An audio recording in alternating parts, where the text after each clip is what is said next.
Late I think already he informed कि जी वो थोड़ा सा जो है वो 3:30 तक ज्वाइन करेंगे. I think he will be here. Sir Faisal, are you with us? I think he has joined us. जी अस्सलाम वालेकुम। जी बिल्कुल मैं आपके अस्सलाम साथ वालेकुम सर. हूँ। थैंक यू वालेकुम। So much.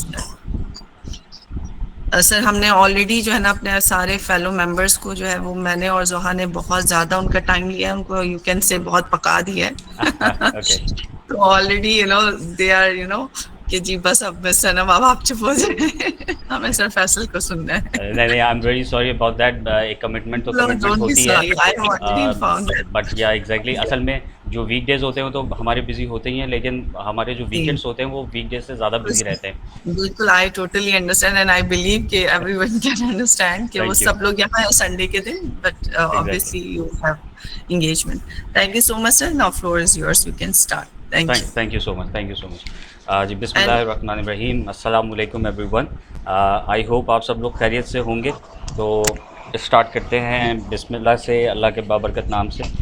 अच्छा, कुछ चीज़ें हैं जो मैं आज की सेशन से पहले जो है वो क्लियर करना चाहूँगा।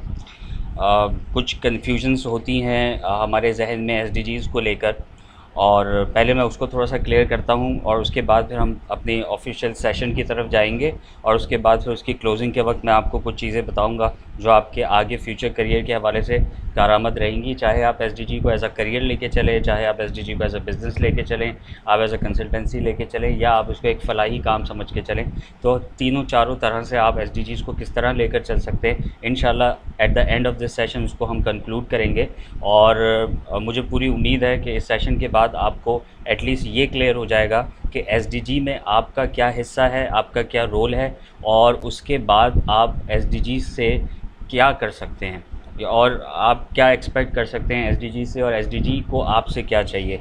तो वो सारी चीज़ें इंशाल्लाह आज क्लियर हो जाएंगी, और आप एक ओपन माइंड के साथ मार्केट में जाएंगे आज, और आपको सारा कुछ इंशाल्लाह क्लियर होगा कि एसडीजी को इसके साथ करना क्या है, बेसिकली इसका मकसद क्या है। अगर हम इसका एक मंत्रा जिसको आप कहते हैं, नारा आप जिसको कहते हैं, वो क्या है, वो बहुत सारे आपको मिल जाएंगे। लीव नो वन बिहाइंड, ये एक बड़ा आम सा मंत्रा है जो आपको मिलेगा।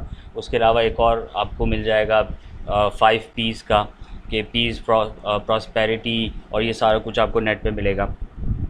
लेकिन इसका जो एक मेजर मंत्रा है जिसको हम कहते हैं कि एट द एंड जो क्रक्स निकलता है पूरे इस फ्रेमवर्क का, वो निकलता है कि मैं इसको थोड़ा सा उर्दू में आपको बता देता हूँ कि इस दुनिया में जितने भी रिसोर्सेज हैं उनको हम इस तरह से इस्तेमाल करें कि वो आने वाली जनरेशन्स के लिए सेफ़ रहें और हमारे प्लेनेट को कोई नुकसान ना पहुँचे। ये एक सिंपल सा इसका मंत्रा है एसडीजीज़ का, कि आपने जो भी रिसोर्सेज यूज़ करने हैं, क्योंकि रिसोर्सेज हैं लिमिटेड, जनरेशन्स पै दर पै आती चली जा रही हैं, नई जनरेशन्स आती चली जा रही हैं, लोग बढ़ते चले जा रहे हैं, कंजप्शंस बढ़ती चली जा रही है। तो हमें अपने आप को सस्टेनेबिलिटी की तरफ लेके जाना है। हमने रिसोर्सेज के कम से कम इस्तेमाल करना है। हम लोगों ने बोरिंग बहुत करवाई, हम लोगों ने कुएँ बहुत खुदवाए, नीचे ज़मीन में जो है वो ज़लज़ले आने शुरू हो गए, और आपकी जो प्लेट्स हैं वो नीचे से आपकी जो नीचे ज़मीन है वो खोखली होनी शुरू हो गई। तो हमारे शहरों के अंदर जो है वो सिंक होल्स बनना शुरू हो गए। यहाँ तो अभी अल्लाह का शुक्र है पाकिस्तान में इतने ऐसे वाक़यात नहीं हुए हैं, लेकिन लाहौर में पिछले अरसे कुछ सिंक होल्स बने। कराची में भी कुछ रोड्स में मैंने अपनी आँखों से सिंक होल्स होते हुए देखे हैं, ऑल्दो वो बहुत छोटे हैं, लेकिन अगर आप गूगल करके देखें सिंक होल्स जब होते हैं तो इतने बड़े सिंक होल्स होते हैं कि पूरे पूरे जो इलाके हैं वो ज़मीन बोस हो जाते हैं। तो ये सिंक होल्स जो हैं ये बड़े ख़तरनाक होते हैं। आप गूगल करें, आप सिर्फ सिंक होल लिख के देखें, आप हैरान हो जाएंगे कि दुनिया में इस वक्त चल क्या रहा है। तो इस तरह की चीज़ें जो हम करते जा रहे हैं, रिसोर्सेज का बेदर इस्तेमाल किए जा रहे हैं, कोयला निकाले चले जा रहे हैं, चीज़ें निकाले चले जा रहे हैं, तो उससे हमारा जो प्लेनेट है वो बहुत बुरी तरह मुतासर हो रहा है। अब आप क्लाइमेट इशू आप ख़ुद देख लें, क्लाइमेट आपके सामने है, हमने क्या कुछ कर दिया। अच्छा, मज़े की बात ये कि जो क्लाइमेट इश्यूज़ हो रहे हैं ग्लोबली, जो ग्लोबल वार्मिंग हो रही है, ओज़ोन लेयर हमारा जो है वो डैमेज हो गया है, और बहुत सारी जहाँ ज़लज़ले बेतहाशा, आपने अभी देखा कराची में कितना बुरा हाल हुआ, इस्लामाबाद में ज़ालाबारी हुई है इतनी ख़तरनाक किस्म की, और ठीक ठाक नुकसान हुआ है। गर्मी में जो है वो बारिशें जो है वो ठंड हो रही है, और मतलब इस टाइप की चीज़ें बहुत हो रही हैं। जहाँ ठंड होती थी वहाँ पे गर्मियाँ हो रही हैं, जहाँ पे गर्मियाँ होती थी वहाँ पे ठंड हो रही है। ये सारी जो चीज़ें हो रही हैं ये हमने ही की हैं। अच्छा, मज़े की बात ये कि पूरी दुनिया में लोगों ने बड़ी इंडस्ट्रीज़ लगाई, बहुत डेवलपमेंट। आप चाइना को देख लें, आप रशिया को देख लें, आप अमेरिका को देख लें, लेकिन इन तमाम चीज़ों में पाकिस्तान की कंट्रीब्यूशन तकरीबन ज़ीरो है, क्योंकि हमारी डेवलपमेंट इतनी तो हुई नहीं है, ठीक है। हमारी इंडस्ट्रीज़ इतनी डेवलप अभी नहीं हुई हैं, लेकिन पाकिस्तान की कंट्रीब्यूशन इसमें तकरीबन ज़ीरो के नीचे है, सॉरी 1.0 पॉइंट समथिंग है। तो पाकिस्तान की कंट्रीब्यूशन इतनी नहीं है, लेकिन पाकिस्तान उसका बिल्कुल जो नुकसान है वो पाकिस्तान को बहुत ज़्यादा हो रहा है। और अगर ये चीज़ बढ़ती है तो जो मुल्क साहिल में है, साहिल की पट्टी पे हैं, उनको सबसे ज़्यादा नुकसान होगा, और उसमें पाकिस्तान सर फहरिस्त है। तो अब हमने करना भी इसमें बहुत ज़्यादा काम है। चलें, बहरहाल ये मैंने आपको बताया, जो इसका मंत्रा है वो यही है कि using the resources in such a way that it will be reserved for the future generation without affecting the planet. ये इसका बेसिकली एक मंत्रा है जो कि at the end of the SDGs निकलता है। अच्छा, अब ये तो हो गई एक जगह। अब मैं आपको जो है कुछ पॉइंट्स बताऊंगा। पहले वो चीज़ें थोड़ी सी क्लियर होनी जो है वो ज़रूरी है। सबसे पहला पॉइंट तो अक्सर लोगों को थोड़ा सा शक हो जाता है, तो मैंने कहा वो मैं थोड़ा सा क्लियर कर दूं। मैं बाज़ औक़ात गवर्नमेंट्स की मुख्तलिफ़ जगहों पे तारीफ़ करता हूं, क्योंकि जो अच्छी चीज़ें उसकी तारीफ़ होनी चाहिए। नेगेटिविटी को मैं अक्सर जो है वो थोड़ा सा बैक पे ले जाता हूँ। कोई अगर बुराई भी कर रहा होता है तो मैं उसको इसलिए साइड करता हूँ, क्योंकि देखें, जब हम अच्छी बात करेंगे तो एक पॉजिटिव एनर्जी होती है, उसको हम इंक्रीज़ करेंगे, और हम जब पॉजिटिव रहेंगे तो हमारे जहन में अच्छे आइडियाज़ आएंगे। अगर हम हर वक्त नेगेटिविटी के ऊपर रहेंगे, नेगेटिव चीज़ें सोचते रहेंगे, तंज करते रहेंगे, तो आप देखिएगा कि हमारा मूड भी ख़राब रहेगा, हमारे आसपास सराउंडिंग्स भी ख़राब हो जाएंगी, हमारे जो आइडियाज़ हैं वो भी, इवन के हम आपको ख्वाब भी बड़े अजीब अजीब से आएंगे। अगर आप इस यहाँ प्रेजेंटेशन में कोई साइकेट्रिस्ट है तो इस बात को सेकंड भी करेगा। अच्छा, तो ये सारी चीज़ें हैं। तो मैं यहाँ पे एक चीज़ क्लियर कर दूँ, मेरा गवर्नमेंट से सिर्फ प्राइवेट लिमिटेड कंपनी के हद तक ताल्लुक़ है। My company is bee hive consultants private limited, जो कि इन लोगों को कंसल्टेंसी प्रोवाइड करती है। जहाँ पे उनको हमारी ज़रूरत होती है, हम उनको जाके एज अ प्राइवेट कंपनी हम बताते हैं भाई ये आपको करना है। And I am not a government employee in any department, और कहीं पे भी नहीं।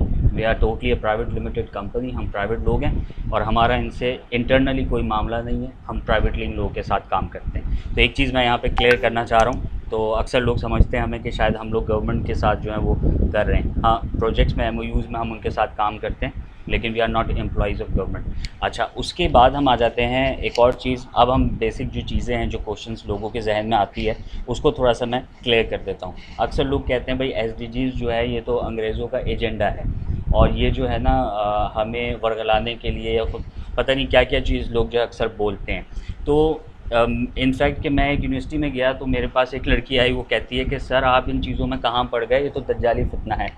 तो इस तरीके की जो है वो बड़ी बातें जो है वो हमें सुनने को मिलती है।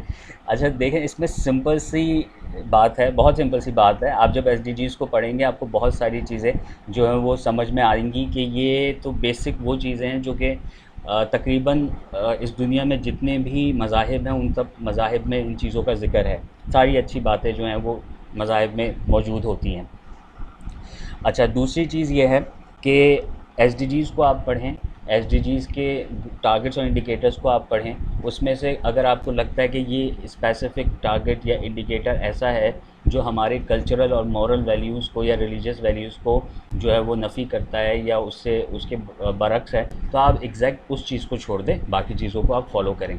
क्योंकि ये फ्रेमवर्क जो हैं वो बहुत सालों जो है वो इसके ऊपर काम किया गया है और उसको बनाया गया। एंड ऑब्वियसली इस फ्रेमवर्क के ऊपर जब काम हुआ है तो इसमें तमाम मज़ाहिब और तमाम ममालिक के लोग बैठे हैं और उन्होंने बैठ के उसको बनाया है। तो कुछ चीज़ें हो सकता है आपके ख़िलाफ़ हों तो आप उसको छोड़ दें, और कुछ चीज़ें जो हैं वो आपके साथ होंगी। तो ये सिंपल सा इसका फार्मूला है, सिंपल सा इसका फंडा है, and that's nothing more than that. तो आप इसको फॉलो करें और आगे चलें। This framework is to help nations कि वो अपने आप को आगे बढ़ाएं, उनको रिसर्च नहीं करनी पड़ी। वो हर, मेरे ख्याल से शायद ये बात मैंने कल भी आप लोगों को बताई थी कि आपका सारा काम आसान हो गया, फ्रेमवर्क आपको बनाया मिल गया, टारगेट्स इंडिकेटर्स आपको बने बनाए मिल गए, और वो सारी चीज़ें जो हैं अब आप वहाँ से आगे लेकर चलें। अब आपका काफ़ी टाइम जो है वो बच गया है। अच्छा, ये चीज़ तो हो गई क्लियर आपको। अच्छा, दूसरी चीज़ ये है कि मैं यहाँ पे एक और चीज़ यहाँ पे क्लियर करना चाहूँगा कि हम चूँकि ये सोचते हैं कि हम लोगों की भलाई का भला करें, हम फलाही काम करें, लेकिन होता ये है कि हम बहुत ज़्यादा दिल से चीज़ों को लेके चल रहे होते हैं और हम उसके अंदर जो है वो बिज़नेस को इन्वॉल्व नहीं करते या हम उसके अंदर सस्टेनेबिलिटी को इन्वॉल्व नहीं करते, जिसकी वजह से हम परेशान रहते हैं कि यार ये हम कर रहे हैं। फिर हम क्या करते हैं, हम लोगों से बोलते हैं कि हम ये एक अच्छा काम कर रहे हैं, तुम शामिल हो जाओ, और हम बहुत ज़्यादा उसमें मेहनत कर रहे होते हैं। इस बात को हमेशा याद रखिएगा कि जितने भी एनजीओज़ हैं, नॉन गवर्नमेंट ऑर्गेनाइजेशंस या नॉन प्रॉफिट ऑर्गेनाइजेशंस, या जो भी कोई फलाही काम कर रहा है, इन तमाम चीज़ों को पूरी दुनिया में सोशल इंटरप्राइजेस कहा जाता है या फिर सोशल बिजनेसेस कहा जाता है, जो कि सोशल काम करके बिज़नेस कर रहे होते हैं। आप किसी भी तरह से आप कोई भी काम करें, आप बहुत ज़्यादा जो है वो उसको लेकर नहीं चल सकते सेल्फ़ फंडिंग से, या ज़्यादा से ज़्यादा आप अपने दोस्तों से, भाई से, आप अपने फैमिली मेम्बर से लेते हैं, आप अपने पड़ोसियों से ले रहे होते हैं। उस प्रोग्राम को आप ज़्यादातर आगे लेकर नहीं चल सकते, क्योंकि जब तक उसके अंदर सस्टेनेबल मॉडल नहीं होता, उसके अंदर सस्टेनेबिलिटी नहीं होती, यानी कि वो मॉडल ऐसा हो कि अपने आप को खुद आगे लेकर चले, जब तक वो चीज़ आगे नहीं चलती। तो अगर आप एसडीजीज़ को एज अ वॉलंटियर लेके चल रहे हैं और आप ये समझते हैं कि हम इससे दुनिया बदलेंगे और हम इसको, तो मेरे ख़्याल से it's not good for you. अगर आप इसको एज अ बिज़नेस लेके चलेंगे, एज अ सोशल बिज़नेस, तो फिर ये आपके लिए बहुत कारआमद सक्सेसफुल रहेगा। अच्छा, अब इसको सोशल बिज़नेस बनाना कैसे है, तो मैं अभी गोल नंबर 1 से स्टार्ट करूँगा, गोल नंबर 17 तक हम जाएंगे, और हर गोल में मैं आपको एक केस स्टडी दूँगा कि इस गोल में क्या केस जो है वो पूरी दुनिया में चल रहा है। उसके बाद फिर हम आपको एक लोकल प्रोजेक्ट भी बताएंगे जिसके ऊपर हम काम कर रहे हैं, जो तकरीबन 50% हो चुका है, 50% रह गया है, वो मैं आपको ओपनली बताऊंगा उस प्रोजेक्ट के बारे में। उसके बाद कुछ आइडियाज़ मेरे जहन में आएंगे तो मैं आपको वो भी इंशाल्लाह जो है वो शेयर करूंगा। फिर एट द एंड फिर हम लोग अपनी डिस्कशंस वगैरह जैसे हमने कल की थी वो हम स्टार्ट करेंगे। अच्छा, उसके अच्छा बाद जो सर फैसल, जी सॉरी टू इंटरप्ट यू।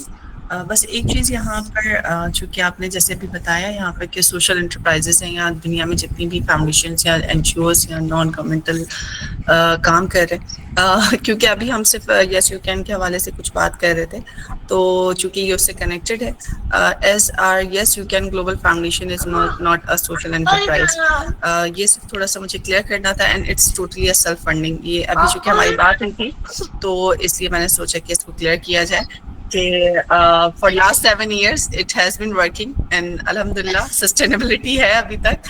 तो एक बिजनेस मॉडल के अलावा भी जो हमारा एक सोशल जो हम कहें कि for the betterment of society काम है, वो भी किया जा सकता है। एनी हाउ, लाइक आपका जो पर्सपेक्टिव है इट्स इंटायरली डिफरेंट, बट मैं इसमें ये एक चीज़ है वो ऐड करना चाह रही थी। Thank you. जी, थैंक यू सो मच। देखिए, मैंने वही अभी आपको बताया ना, हम बेसिकली इसी तरह से चीज़ों को लेके चलते हैं। हम जिस तरह से सोचते हैं, जिस तरह से जो है वो काम करते हैं, हमारा मॉडल थोड़ा सा डिफरेंट है। मैं ग्लोबल बात कर रहा हूँ। एक मेरा पर्सपेक्टिव नहीं है, ये पूरी दुनिया में है। मैं आपको ये बता रहा हूँ कि पूरी यस। दुनिया में इसको सोशल एंटरप्राइजेस ही बोला जाता है, और ये पूरी दुनिया में ऐसे नहीं हो रहा जैसे हम लोग पाकिस्तानी जो है काम कर रहे हैं, ऐसा कहीं पे भी नहीं होता। ये हमारी जो है ना क्या कह सकते हैं, एक हमारा बड़प्पन होता है, ये हमारी डेडिकेशन है, जिस तरह से हम लोग पाकिस्तानी जो है वो काम करते हैं। और होते होंगे भाई, और दुनिया में भी हो रहे होंगे, लेकिन मैं आपको एक इंटरनेशनल फार्मूला समझ लें, डेफिनेशन समझ लें, मैं वो बता रहा हूँ। ठीक है जी। तो बहरहाल थोड़ा सा और आगे बढ़ते हैं। एक चीज़ और मैं यहाँ पे जो एक कन्फ्यूजन थी लोगों को, वो मैं क्लियर करता हूँ कि लोग समझते हैं कि एसडीजीज़ जो है ये गवर्नमेंट करती है, और अक्सर हमें ये सुनने को मिलता है जब भी हम ट्रेनिंग कंसल्टेंसी के लिए कहीं जाते हैं, चाहे वो यूनिवर्सिटी हो, चाहे वो कॉर्पोरेशंस हो, चाहे वो पब्लिक इवेंट्स हो, चाहे वो कॉन्फ्रेंसेस हो, वो कहते हैं ये सारे काम तो गवर्नमेंट के करने के हैं, तो हम तो सिविलियंस हैं, हमें तो फैसिलिटी मिलनी चाहिए। तो वो बिल्कुल अपनी जगह ठीक है, इसमें कोई दो राय नहीं है, इसमें कोई गलत बात नहीं है। लेकिन जब आप यूएन की वेबसाइट पे जाएंगे तो वहाँ पर क्लियरली लिखा है कि एसडीजीज़ जो है, इसमें जितने भी गोल्स, टारगेट्स, इंडिकेटर्स हैं, ये सारे जो हैं वो बहुत एक्सट्रीम लेवल पे इस वक्त हैं। जैसे कि अगर आप सिर्फ क्लाइमेट चेंज की बात करें, बाकी सारे गोल्स को आप साइड में रख दें, ये इतना बड़ा इशू है कि इसको पब्लिक प्राइवेट पार्टनरशिप के बगैर आप कर नहीं सकते। यानी गवर्नमेंट भी 1 करोड़ पौधे लगाए, एनजीओज़ जो हैं वो 10 लाख पौधे लगाए, और आम आदमी रोज़ नहीं तो साल में एटलीस्ट एक पौधा लगा ले। ये होती है पब्लिक प्राइवेट पार्टनरशिप, कि गवर्नमेंट भी काम कर रही है, एनजीओ भी काम कर रही है, एक आम आदमी भी काम कर रहा है। तो इसका मतलब हरगिज़ ये नहीं है कि आम आदमी निकल के जो है 1 करोड़ पौधे लगाना शुरू कर दे। वो सिर्फ एक भी लगा लेगा ना, तो उसकी पार्टनरशिप वहाँ पे ज़ाहिर हो जाएगी कि उसने भी एक कंट्रीब्यूशन कर दी है अपने हिसाब से। तो this is called a public private partnership. हाँ, जो लोग ज़्यादा लगा सकते हैं, अगर कोई बिज़नेस करता है, उसका बिज़नेस बहुत अच्छा है, वो 10 पौधे लगा ले। अगर किसी की फैक्ट्री है तो वो 500 पौधे लगाए अपनी विसिनिटी में। इट डिपेंड्स कि किसकी कितनी कैपेसिटी है। So this is how we work. अब चाहे वो कोई भी गोल हो, मैंने आपको सिर्फ एक क्लाइमेट चेंज की एग्जांपल दी है, वो किसी भी दूसरे गोल के अंदर भी अपनी कंट्रीब्यूशन अपने हिसाब से कर सकता है। This is very simple. For example, मेरे घर में कचरा है, मेरे घर में 4 शॉपर निकलते हैं और वो सीधे जाते हैं जो कलेक्ट करने के लिए आते हैं, वो लेके जाएगा और उसको कहीं भी बाहर फेंक देगा रोड पे, या फिर वो समंदर पे जाएगा। अब हम क्या करते हैं कि जितने भी गत्ते होते हैं हम उसको अलग करते हैं, और जितना भी किचन वेस्ट होता है, मेरे घर के बाहर एक लॉन है और मैंने अपने घर में सारी सब्जियां और सारे फ्रूट लगाए हुए हैं, और वहाँ पे मैंने बड़ा सा खड्डा किया हुआ है। तो जैसे ही मेरे घर का वेस्ट निकलता है, मैं उसमें डालता हूँ और साइड से थोड़ी सी मिट्टी उस पर डाल देता हूँ। तो ये मेरी अब कंट्रीब्यूशन है।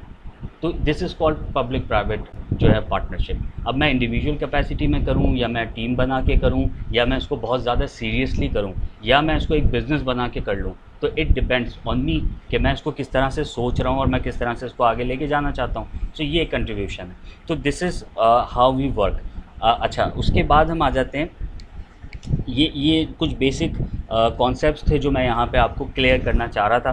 तो आई होप ये सारी चीज़ें क्लियर हो गई होंगी। अच्छा, उसके बाद हमारे पास एक और सवाल आता है कि सर ये तो हमें बहुत अच्छा लग रहा है, बहुत अच्छी बातें हैं, एसडीजी बहुत अच्छी चीज़ है, बहुत ज़बरदस्त गोल्स हैं, बट हम क्या करेंगे, कैसे करेंगे, मतलब शुरुआत कहाँ से करें?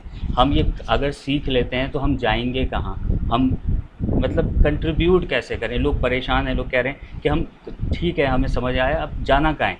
तो देखें, बहुत सारी चीज़ें आप इससे कर सकते हैं। अगर आप सबसे पहले एमडीजी सीख लिया, आपने उसके सारे स्टैट्स देख लिए, अब आपने एसडीजी समझ लिया, सारे गोल्स समझ लिए, अब आपने अपना ग्रुप बना लिया कि भाई मैं इस एसडीजी में काम कर सकता हूँ या कर सकती हूँ, और ये मेरे लिंक्ड एसडीजीज़ हैं, और ये मेरी फील्ड है, ये मेरी क्वालिफ़िकेशन है।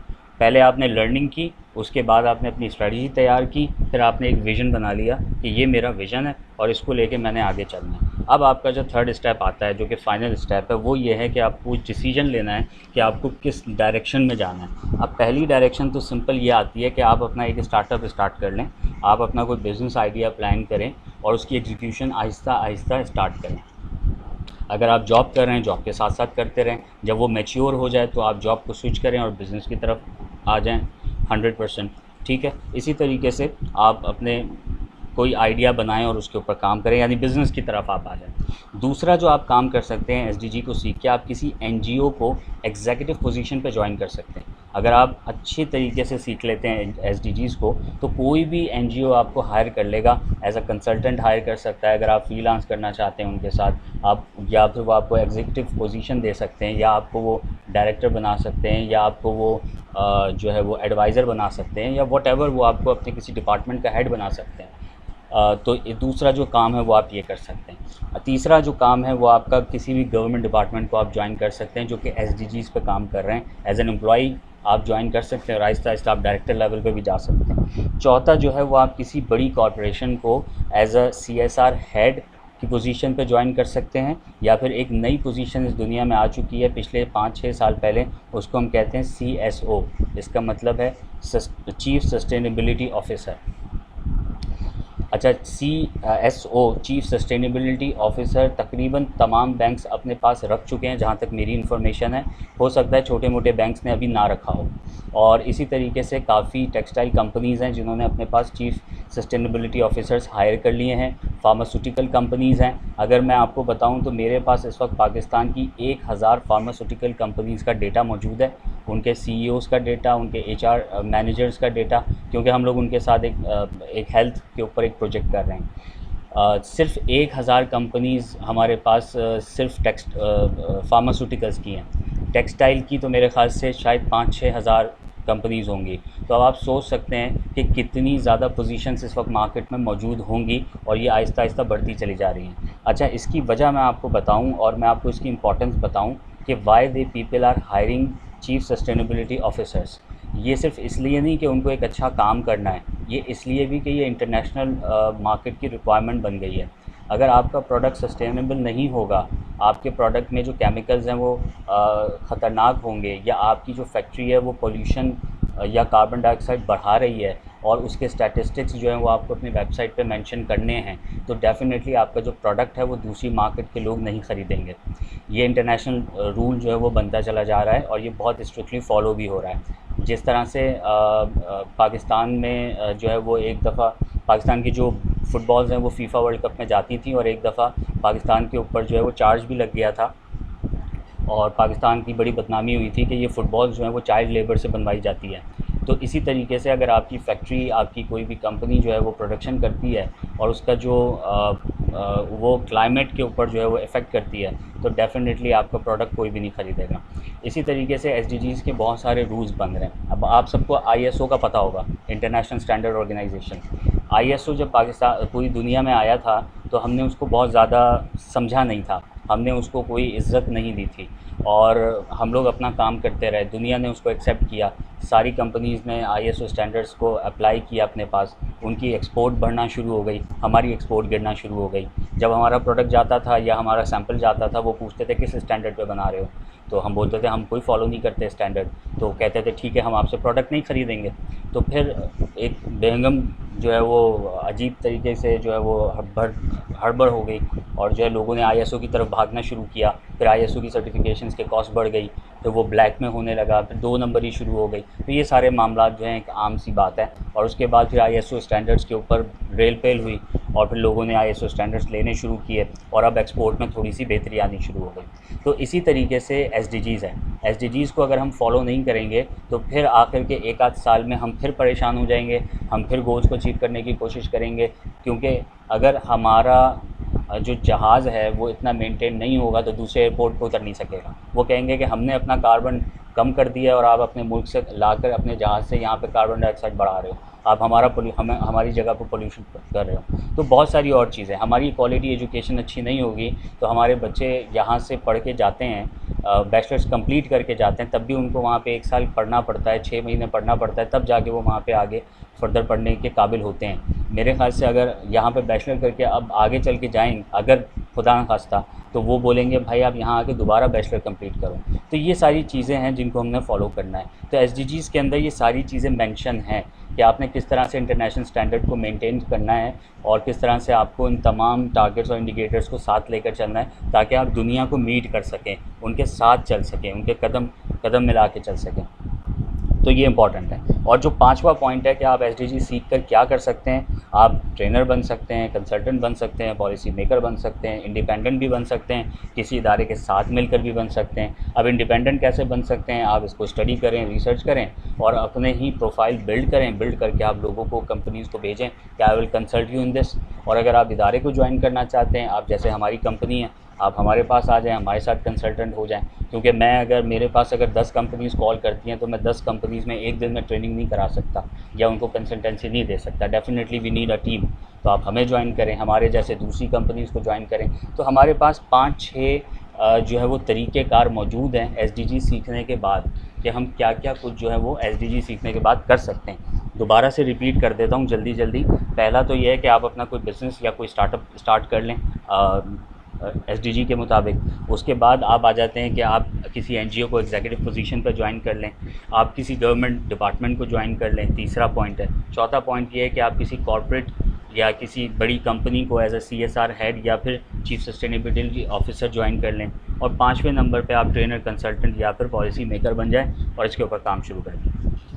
अच्छा, इसका फ्यूचर अक्सर लोग पूछते हैं क्या है।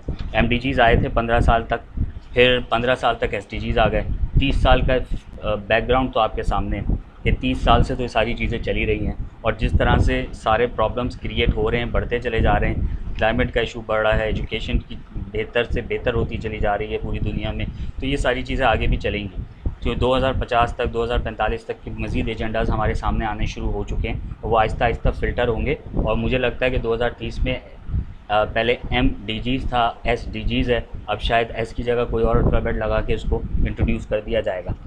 तो बहरहाल ये सारी चीज़ें हैं और इसको हम आगे लेकर जो है वो चल सकते हैं। अच्छा, अब मैं अपनी स्क्रीन शेयर करता हूँ, मुझे थम्स अप दे के बताइएगा कि आपको मेरी स्क्रीन दिख रही है या नहीं। अच्छा, अच्छा जी बताइएगा, मैंने स्क्रीन शेयर की है।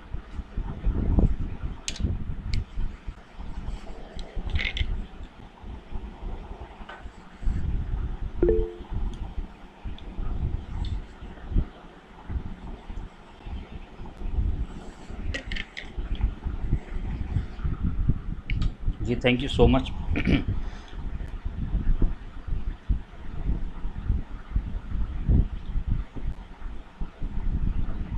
अच्छा, अब यहाँ से हम लोग स्टार्ट करते हैं। यहाँ पे आपको दिख रहा है गोल नंबर 1, नो अच्छा सर, पॉवर्टी। आपने बोला था बिजनेस मॉडल भी इसका आप समझाएंगे साथ साथ। बिज़नेस मॉडल मैं आपको साथ में समझाऊँगा। ये सारी चीज़ें हम अभी चलेंगे ना, इसमें केस स्टडीज़ भी आ रही हैं, हर एक गोल के साथ एक केस स्टडी भी मौजूद है।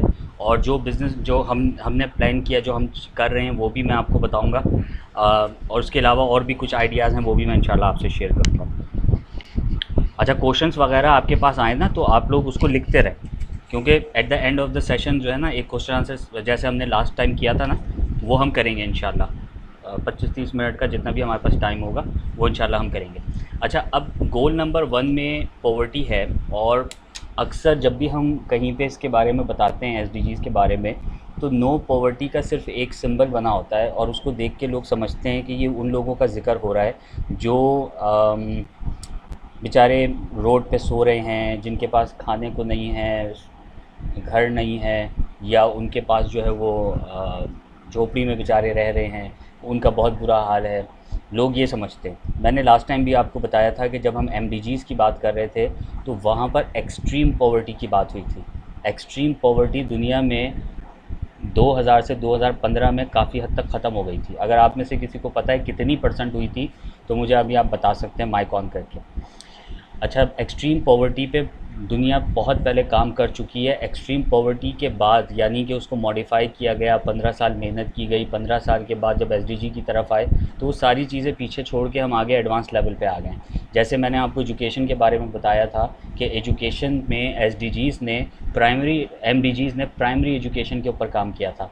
15 साल प्राइमरी एजुकेशन काम करने के बाद एसडीजीज़ उसको एडवांस लेवल पे ले आया और क्वालिटी एजुकेशन की तरफ शिफ्ट हो गया है। तो अब जब हम नो पॉवर्टी की बात करते हैं पाकिस्तान में, कहीं पे भी, किसी फोरम पे भी, तो लोग ये समझते हैं कि इस वक्त जो है ना, उन बेचारों की बात हो रही है जो बेचारे ना खा सकते हैं, ना पहन सकते हैं, जिनके सर पे छत है। नहीं, ये उनकी बात नहीं हो रही है। वो लोग पहले ख़त्म हो चुके हैं, वो लोग आगे बढ़ चुके हैं। अब यहाँ पर बात हो रही है इनकम बढ़ाने की, स्किल्स बढ़ाने की, उनको एक्सेस देने की उन जगहों पे जहाँ पर वो एक्सेस नहीं रखते। इसी तरह से सोशल सेफ्टी नेट्स की बात हो रही है, फाइनेंशियल इंक्लूजन्स की बात हो रही है, कम्युनिटी को एम्पावर करने की बात हो रही है, उनकी लाइवलीहुड्स और उनकी ट्रेनिंग्स की बात हो रही है। यहाँ आपको कहीं पे भी एक्सट्रीम पॉवर्टी की बात नहीं दिखेगी। यहाँ पे कहीं पे भी आपको वो लोग नहीं दिखेंगे, क्योंकि वो लोग ख़त्म हो चुके हैं, उनको हम बेहतर बना चुके हैं। तो यहाँ पर जब हम नो पॉवर्टी की बात करते हैं, तो यहाँ पर ये चीज़ें आपके सामने आती हैं। अभी हम अगर ये हमारे सामने पहले ही एक इंडिया की एग्जांपल आई हुई है, और ये ग्लोबल है, ये सारी इंटरनेट से आपको मिल जाएंगी। वहाँ पे एक बेयरफूट कॉलेज है जिसने इंडिया के अंदर रूरल वुमेंस को जो है वो सोलर इंजीनियर्स बना के अपलिफ्ट किया है, और उसकी वजह से 5 लाख ज़िंदगियाँ वहाँ पे चेंज हुई हैं, जिसमें उन्होंने 15,000 ख़वातीन को इस काबिल बनाया है कि वो सोलर पैनल्स जो है वो इंस्टॉल करें। तो ये लोग बेसिकली इस तरह से काम कर रहे हैं। इसी तरह से इसकी और भी बहुत सारी एग्जांपल्स जो हैं वो क्रिएट हो सकती हैं। ठीक है जी। तो ये एक इसका सिंपल मैंने आपको बताया कि नो पॉवर्टी हम समझ क्या रहे हैं, लेकिन उसके पीछे है क्या चीज़। तो ये सारी चीज़ें डेफिनेटली आपको इनके टारगेट इंडिकेटर्स पढ़ने के बाद, एमडीजीज़ समझने के बाद, एमडीजीज़ का इम्पैक्ट समझने के बाद, उनकी केस स्टडीज़ पढ़ने के बाद, एसडीजीज़ के अंदर आएँ, एसडीजीज़ के अंदर आके इंडिकेटर्स और टारगेट्स पढ़ें, उसके बाद इनकी केस स्टडीज़ पढ़ें पूरी दुनिया में, तो फिर आपको समझ में आएगा कि असल में नो पॉवर्टी है क्या चीज़। ठीक है जी। अच्छा, उसके बाद हम थोड़ा सा आगे जाते हैं। अब हम जाते हैं ज़ीरो हंगर। अब ज़ीरो हंगर हमारे दिमाग में जब आता है, हम बोलते हैं इसका मतलब दस्तरखान बिछाओ, लोगों को खाना खिलाओ, उनके घर में राशन डलवाओ। नहीं, वो एक अलहदा है। वो it could be the part of this. ठीक है जी। उसको मैं नहीं कहता कि वो करना ही नहीं है, वो it could be the part of this. लेकिन इसका मतलब ज़ीरो हंगर का एसडीजीज़ के अंदर मतलब ये है कि आप सस्टेनेबल एग्रीकल्चर की तरफ जाएँ। आप सस्टेनेबल फूड प्रोडक्शन की तरफ जाएं। इसका मतलब क्या है? अगर आप एग्रीकल्चर, मॉडर्न एग्रीकल्चर को गूगल करें, उसको सर्च करें, तो आपको समझ में आएगा कि मॉडर्न एग्रीकल्चर या सस्टेनेबल एग्रीकल्चर है क्या चीज़।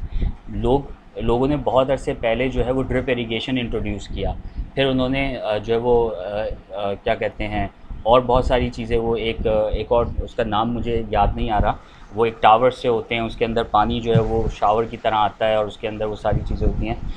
अगर आप में से किसी को पता है, आप एग्रीकल्चर से किसी की फील्ड है, तो आप उसको बता सकते हैं। तो वो उसकी तरफ लोग जा रहे हैं, फिर उसमें टनल फार्मिंग की तरफ लोग चले गए, फिर कंट्रोल इन्वायरमेंट में लोगों ने प्रोडक्शन शुरू कर दी। मतलब उसमें होता ये है कि जो कीड़ों का हमला होता है वो कम से कम होता है, टेम्परेचर को मेंटेन किया जाता है। अच्छा, इसको मेंटेन करना ज़रूरी है। अक्सर लोगों ने जो है इसके ऊपर जो है वो उंगलियां उठाई हैं कि आप नेचर के अगेंस्ट जा रहे हैं, कि आप सर्दियों में गर्मी की चीज़ें उगा रहे हैं और गर्मी में आप सर्दियों की चीज़ें उगा रहे हैं। लेकिन यहाँ पे बात यह है, एक तो आपकी जो कंजप्शन है वो बहुत ज़्यादा बढ़ गई है। एक शहर में 4 करोड़ की आबादी है और साइड में कुछ एकड़ के फार्म हैं, तो वो प्रोडक्शन इतनी है नहीं कि लोगों को खाना खिला सके। उससे क्या होगा? उससे ये होगा कि आपका जो क्या कहते हैं, फूड है वो कम हो जाएगा, जिसकी वजह से सप्लाई एंड डिमांड, जो आपने, अगर यहाँ पे कोई इकोनॉमिस्ट है तो उनको समझते होंगे सप्लाई एंड डिमांड कितना जो है वो इम्पॉर्टेंट होता है किसी भी मार्केट के अंदर। जब उसकी सप्लाई कम होगी, डिमांड बढ़ जाएगी, वो प्रोडक्ट महंगा हो जाएगा, जो लोग भूख से मरना शुरू हो जाएंगे। इसको हम कैद साली भी कहते हैं। तो ये सारी चीज़ें क्रिएट होंगी, तो जिसकी वजह से ये प्रॉब्लम क्रिएट होती है, तो उसको ठीक करने के लिए जो है वो कंट्रोल फार्मिंग की जा रही है। अच्छा, दूसरी चीज़ ये है, इसी वजह से हम कह रहे हैं कि सस्टेनेबल कंजप्शन भी होनी चाहिए, कि लोग जो है वो कंजप्शन भी सही करें, फूड को वेस्ट भी ना करें। तो ये सारी चीज़ें, उसके अलावा जो है वो एग्रीकल्चर को मज़ीद बेहतर कैसे बनाया जा रहा है, उसमें टेक्नोलॉजी को इंट्रोड्यूस करवाया जा रहा है, कि आपकी जो मुख्तलिफ़ जगहों पे सेंसर्स लगाए गए हैं, कि जहाँ पानी कम है वो सेंसर खुद ब खुद बता दें यहाँ पे पानी कम है, और एग्जैक्ट उसी जगह पे पानी पहुँचाया जाए जहाँ पे पानी कम है। जहाँ पे नमी ज़्यादा है वहाँ पे पानी डालने की ज़रूरत नहीं है। तो ये कहलाता है सस्टेनेबल एग्रीकल्चर या फिर सस्टेनेबल फूड प्रोडक्शन। तो अब ज़ीरो हंगर में कहीं पे भी जिक्र नहीं हो रहा कि दस्तरखान लगाओ, लोगों के क्या कहते हैं, रोक रोक के खाना खिलाओ, वो एक अलहदा बात है, लेकिन उसके अगेंस्ट नहीं मैं कह रहा। लेकिन मैं आपको डिफरेंस बता रहा हूँ कि इस वक्त ज़ीरो हंगर एसडीजीज़ में उसका ये मतलब है। इसी तरीके से फूड की जो वेस्ट है वो बहुत ज़्यादा ख़तरनाक है, वो बहुत ज़्यादा क्या कहते हैं, वो डिवास्टेटिंग है हमारे लिए। आप शादियों में जाएँ, आप होटलों में जाएँ, आप कॉन्फ्रेंसेस में जाएँ, लोग बहुत खा रहे होते हैं, खा लो कोई मसला नहीं है, लेकिन बात यह है कि उसके बाद आधी आधी प्लेटें बची हुई होती हैं, वो सारा डस्टबिन में जाता है। तो इसके ऊपर भी हमने जो है वो काम करना है। उसके अलावा हम आते हैं boost nutrition access through school programmes. ये बहुत इंपॉर्टेंट पार्ट है, ये बहुत ज़्यादा इंपॉर्टेंट पार्ट है। मुझे अभी भी याद है, अभी पिछले दिनों मेरे वालिद साहब ने मुझे बताया, अल्लाह उनको सेहत तंदुरुस्ती और ज़िंदगी दे, तो उन्होंने मुझे बताया कि जब वो स्कूल में थे तो उस वक्त तो गवर्नमेंट स्कूल्स होते थे, प्राइवेट स्कूल का कॉन्सेप्ट नहीं होता था। तो उस वक्त जब वो असेंबली जाते थे, असेंबली में पहुँचते थे, तो असेंबली के बाद पीटी होती थी, इनकी एक्सरसाइजेज़ होती थी, उसके बाद एक गिलास दूध उनको हर बच्चे को दिया जाता था। तो ये शायद अभी भी ये होगा बजट के अंदर, ये हमारे लॉज में है, ये बजट में होगा। अब वो बजट कहाँ जाता है वो एक अलहदा बात है, लेकिन ये उस वक्त होता था, तो मेरे ख़्याल से आज भी होना चाहिए।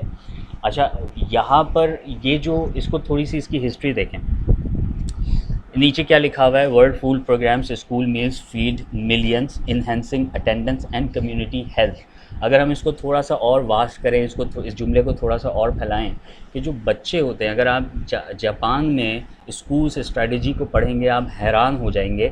आप बोलेंगे कि जो हमें बताया गया है 1400 साल पहले, वो सारी चीज़ें जापान फॉलो कर रहा है स्कूल बच्चों की तरबियत के हवाले से। वैसे तो वो और बहुत सारी चीज़ें फॉलो करता है, लेकिन आप हैरान हो जाएंगे कि वो एग्जैक्ट हमारे मॉडल को फॉलो कर रहा है। अच्छा, यहाँ पर मैं आपको ये बताना चाह रहा था कि जब बच्चा स्कूल में पहुँचेगा, उसको एक अच्छी ग़िज़ाइयत मिलेगी, उसको एक अच्छा खाना मिलेगा, वो बीमार कम होगा, उसके स्कूल में अटेंडेंस बढ़ेगी। जब उसके स्कूल में अटेंडेंस बढ़ेगी तो वो स्कूल में डेली पहुँचेगा, तो वो अच्छे से पढ़ पाएगा, चीज़ों को समझ पाएगा, वो एक्टिव रहेगा। वो उसके बाद जब वो बाहर निकलेगा तो उसके पास नॉलेज होगी, उसके पास अच्छी जॉब होगी। तो ये सारी चीज़ें आपस में कनेक्टेड हैं, तो ये सारे गोल्स आपस में कनेक्टेड हैं। तो अगर हम सिर्फ इसी एक लाइन को फॉलो करते हैं, तो आप देखें कि वो बच्चा है, उस बच्चे के ऊपर हमने मेहनत की और वो कहाँ तक पहुँच रहा है। जब उसको अच्छी जॉब मिलेगी तो वो अच्छी इकॉनमी बेहतर, हमारी इकॉनमी बेहतर होगी, हमारे इंटरनेशनल रिलेशंस बेहतर होंगे। तो अगर हम ग्रास रूट लेवल पे कोई काम करते हैं तो आप देखेंगे वो जनरेशन्स तक आगे जाता है और वो बहुत अच्छा इम्पैक्ट जो है वो क्रिएट करता है। इसी तरीके से अगर हम good health and well being यानी कि गोल नंबर 3 के ऊपर आते हैं, SDG 3 के ऊपर, तो यहाँ पर हमें बहुत सारी और चीज़ें मिलती हैं। मैटरनल हेल्थ है, चाइल्ड मोर्टेलिटी हमने कल भी डिस्कस किया था, मेंटल हेल्थ है, एपिडेमिक प्रिपेयर्डनेस है। एपिडेमिक आपको पता है कोविड-19 में जो सारी चीज़ें आई थी और क्या कहते हैं MDGs में सारी चीज़ें मेंशन थी और लोग तैयार थे इसके लिए, वो सारी चीज़ें मैंने आप लोगों को कल बताई थी। इक्विटेबल हेल्थ केयर एक्सेस, ये सारा कुछ इसमें मौजूद है। और यहाँ पे जो हम सोच रहे हैं या जो कुछ हमारे हॉस्पिटल्स में हो रहा है वो बिल्कुल इसके बरक्स है, जो कि बहुत पहले दुनिया इसको काबू कर चुकी है। तो ये एक बड़ा चैलेंज है। मैं बार बार MDGs को इसलिए अपनी प्रेजेंटेशन में, अपने ज़िक्र में बार बार इसलिए रखता हूँ कि हम लोग समझते हैं हम 10 साल पीछे हैं। हम 10 साल नहीं, हम 25 साल पीछे हैं। अगर दुनिया को जो है वो 5 साल में 10 चीज़ें अचीव करनी है तो हमें इन 5 साल में 50 चीज़ें अचीव करनी है, जिसके लिए ह्यूमन रिसोर्स हमारे पास तैयार नहीं है। तो उसको हमने जो है वो इंक्रीज़ करना है। अच्छा, उसके बाद यहाँ पे हेल्थ को बेहतर करने के लिए टेलीमेडिसिन की बात हो रही है, और ताकि उससे रिमोट डायग्नोस्टिक किया जा सके और रूरल एरियाज़ को जो है वो, जो अंडर सर्व्ड रूरल एरियाज़ हैं, उनको हम बेहतर बना सकें। डॉक्टर्स हमारे पास बहुत कम हैं और बहुत सारे डॉक्टर्स जो हैं वो आपको मीडिया इंडस्ट्री में मिल जाएंगे। बहुत सारे डॉक्टर्स आपको एक्टर और एक्ट्रेसेस की शक्ल में मिल जाएंगे, क्योंकि बहुत सारे डॉक्टर्स जो हैं वो डॉक्टर्स बाद में बनते नहीं हैं, वो बिज़नेस शुरू कर देते हैं या कुछ और काम करते हैं, क्योंकि डॉक्टर की डिग्री हमारे यहाँ बड़ी महंगी है। और डॉक्टर की डिग्री जो लेता है, जो डॉक्टर बनता है, वो किसी बिज़नेसमैन का बेटा या बेटी बनते हैं, जो आगे उसको फॉलो नहीं कर रहे होते। वो फिर पढ़ते हैं, शौक़ में पढ़ते हैं, उसके बाद जो है वो काफ़ी बड़ा रेशो जो है वो बाहर निकल जाता है। अच्छा, दूसरा ये है कि जो बड़े सर्जन्स होते हैं वो पाकिस्तान छोड़ के बाहर चले जाते हैं और बहुत सारी चीज़ें होती हैं, और बाद में जो कुछ बचता है वो फिर इतना सा बचता है कि वो पूरे हमारे मुल्क के लिए और हमारी आबादी के लिए नाकाफ़ी होता है। तो ये सारी चीज़ें जो हैं वो सामने रखते हुए टेलीमेडिसिन को हमें प्रमोट करना पड़ेगा, ताकि रिमोट डायग्नोस्टिक्स को हम कर सकें। क्योंकि इतने डॉक्टर्स हमारे पास तैयार नहीं हो रहे हैं जितनी हमारे पास उसकी खपत है। तो ये एक बेहतरीन चीज़ है। अगर आप टेलीमेडिसिन की तरफ आएँ तो आप टेलीमेडिसिन, डॉक्टर, टेली हेल्थ, इस टाइप की बहुत सारी ऐप्स चल रही हैं, लेकिन हमने जितना उनको देखा है, उनको कंसिडर किया है, उन लोगों से बात की है, वो इतना इफ़ेक्टिव सोल्यूशन नहीं हो पा रहा है। अब वो क्यों नहीं हो पा रहा है, उनके एक अलहदा चैलेंजेस है। अगर मैं उन चैलेंजेस की बात करूँगा तो मेरे ख़्याल से 2-3 घंटे में मेरे उसी में निकल जाएंगे। तो बहरहाल वो एक अलहदा डिबेट है, हम उसको बाद में डिस्कस कर सकते हैं। क्वालिटी एजुकेशन में जब आप आते हैं तो बहुत सारी चीज़ें हैं, उसमें लाइफ लॉन्ग लर्निंग की बात हो रही है, उसमें ग्लोबल डिजिटल एक्सेस और लिटरेसी की बात हो रही है, इसमें 21st सेंचुरी जॉब्स की बात हो रही है। यहाँ कहीं पे भी चाइल्ड लेबर की बात नहीं हो रही, यहाँ कहीं पे भी ये बात नहीं हो रही कि बच्चों को स्कूल में एडमिशन कराओ, यहाँ कहीं कोई छोटी मोटी कोई बात नहीं हो रही। यहाँ 21st सेंचुरी की बात हो रही है, यहाँ पे लेटेस्ट स्किल्स की बात हो रही है, यहाँ पे ग्लोबल डिजिटल एक्सेस और लिटरेसी की बात हो रही है, यानी यहाँ पे लेटेस्ट टेक्नोलॉजी की बात हो रही है। तो अब हमने इसको थोड़ा सा आगे लेके जाना है। अब हमने 2 काम करने हैं। पहले हमने प्राइमरी एजुकेशन को फोकस करना है, उसके बाद फिर हमने क्वालिटी एजुकेशन को फोकस करना है। अच्छा, उसके बाद इसमें नीचे सिंपल सी एग्जांपल है, Khan Academy free quality education दे रहा है टू मिलियंस। आप में से बहुत सारे लोगों को खान अकेडमी के बारे में पता होगा, और वो शुरू में जो है वो बिल्कुल फ्री दे रहा था। उसके बाद उन्होंने, ज़ाहिर सी बात है, उसको सस्टेनेबल बनाना था, तो फिर उन्होंने उसमें थोड़ी बहुत एडवर्टीज़मेंट ऐड की, जिसकी वजह से वो मॉडल थोड़ा सा सस्टेनेबल हुआ, और उसके बाद फिर उन लोगों ने उससे अर्निंग शुरू की और उसके बाद उसको सस्टेनेबल किया। तो इस तरह से जो है चीज़ें सस्टेनेबल हो जाती हैं। तो ये बेसिकली सारी चीज़ें। अच्छा, मुझसे कल आई डोंट नो किसी ने पूछा था कि पाकिस्तान में कहाँ काम हो रहा है, दिख नहीं रहा, और जो चैलेंजेस वगैरह हैं। अगर हम क्वालिटी एजुकेशन की बात करें तो इस हिसाब से पाकिस्तान में काफ़ी काम हो रहा है। एजुकेशन तो बहुत हो रही है, क्वालिटी कहीं कहीं पे कम ज़्यादा हो रही है, वो एक अलग बात है। बहुत सारे NGOs हैं जो फ्री कोर्सेज़ करवा रहे हैं, और गवर्नमेंट के बहुत सारे इनिशिएटिव्स हैं। BBSYDP, Benazir Bhutto income programme है। उसके अलावा वज़ीर आज़म साहब का जो है वो एक एजुकेशन प्रोग्राम है। मरीम नवाज़ साहिबा ने जो है वो काफ़ी सारे प्रोग्राम्स लॉन्च किए हुए हैं फेडरल से। उसके अलावा हम अगर नेफ्टेक की बात करें, टेफ्टा की बात करें, सिंध टेक्निकल बोर्ड की बात करें, ये सारे इदारे हैं जो कि फ़्री कोर्सेज़ वगैरह जो है वो करवा रहे हैं। हाँ, बस मेरा यहाँ पे थोड़ा सा क्वालिटी के हवाले से थोड़ा सा एक इशू है, रहा है और रहेगा, लेकिन एटलीस्ट नॉलेज तो दे रहे हैं, इंट्रोडक्शन तो दे रहे हैं, लोगों को एटलीस्ट अवेयर तो कर रहे हैं। बस उसको थोड़ा सा और अगर बेहतर कर लेंगे तो कोर्स करने के फ़ौरन बाद बच्चे जो हैं वो डायरेक्ट किसी ना कहीं जॉब करने के काबिल हो जाएंगे। तो यहाँ पर काफ़ी हद तक पाकिस्तान में क्वालिटी एजुकेशन के ऊपर काम हो रहा है। अच्छा, उसके बाद जेंडर इक्वालिटी की जब हम बात करते हैं तो जेंडर इक्वालिटी का मतलब है वुमेन एम्पावरमेंट, वुमेन लीडरशिप। ये सिंपल सी बात है, ये हम सबको पता है। उसमें जेंडर बेस्ड वायलेंस जो है वो बहुत इम्पॉर्टेंट है। अच्छा, यहाँ पर एक लोगों में बड़ा कन्फ्यूजन है, या शायद हम लोग उसको थोड़ा सा डिफरेंट समझ रहे हैं। हम हर दफ़ा जब भी जेंडर इक्वालिटी की बात करते हैं, चाहे मर्द बात करें या ख़वातीन बात करें, हम सिर्फ वुमेन एम्पावरमेंट या वुमेन लीडरशिप की बात करते हैं। यहाँ पे जो दूसरा जुमला है वो बड़ा इम्पॉर्टेंट है कि aims to end gender based violence. इसका मतलब लड़के भी हैं, लड़कियाँ भी हैं, ठीक है। इसका मतलब जो है वो हमारा जो थर्ड जेंडर है वो भी इसमें मौजूद है, जिनके साथ जो है वो बहुत ज़्यादती होती रही है। और पिछले अरसे में बहुत सारी वीडियोज़ आई हैं जिसमें काफ़ी जो है वो वायलेंस दिखाया गया है कि उन लोगों के ऊपर जो है वो जो थर्ड जेंडर है उनको मारा गया, घसीटा गया, ये सारी चीज़ें हैं। उसके अलावा यहाँ पे मर्दों की भी बात हो रही है। दुनिया भर में बहुत सारे ऐसे वाक़यात होते हैं कि उसमें जो मेल्स हैं उनके ऊपर जो है वो वायलेंस किया जा रहा होता है, लेकिन उसको नोटिस में नहीं लिया जा रहा होता, बल्कि उसको नेगेटिव पॉइंट ऑफ व्यू से कहा जा रहा होता है कि यार तुम लड़के हो, तुम मर्द हो, तुम ये नहीं कर सकते, वो नहीं कर सकते। तो बहुत सारे मर्द भी ऐसे होते हैं जो शर्मीले होते हैं या नहीं उनके अंदर इतनी ज़रूरत होती। तो बात यहाँ पर जेंडर बेस्ड इक्वालिटी की हो रही है, यहाँ पे विमेन इक्वालिटी की नहीं हो रही है। यहाँ पे सबकी जो है वो इक्वालिटी की बात हो रही है। उसके बाद हम pushes for the economic and political parity की हम बात कर रहे हैं। ये सारी चीज़ें सिंपल सी है, और पाकिस्तान के अंदर मैं समझता हूँ कि जितनी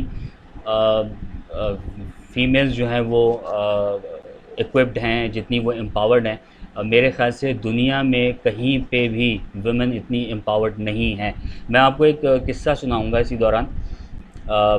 एक हमारे हमदर्द का मतब है हमारे करीब में, तो वहाँ मैं अपने वालिद साहब को लेकर गया था। तो उनका जो मतब है वो बड़ा भरा हुआ होता है, मतलब ठीक ठाक वहाँ पे जो है ना रश होता है, और वहाँ पे मिलते हैं कूपन्स, वो टोकन्स। अब वहाँ पर क्या होता था, आप वहाँ पहुँचेंगे तो आपको टोकन मिलेगा, आपका पहला नंबर, दूसरा, तीसरा, चौथा, पाँचवा। तो वो टोकन्स वगैरह लेके हम वहाँ पे बैठ जाते थे, और हमें तकरीबन 2-2, 3-3 घंटे वेट करना पड़ता था, क्योंकि हैदराबाद से लोग आते थे उनको हकीम साहब को दिखाने। जो बुज़ुर्ग होते हैं ना, तो उनको ज़रा जोड़ों का प्रॉब्लम होता है और ये सारी चीज़ें होती हैं, तो हिकमत में उसकी बड़ी अच्छी जो है वो दवाइयाँ वगैरह जो है वो माजून वगैरह मौजूद हैं।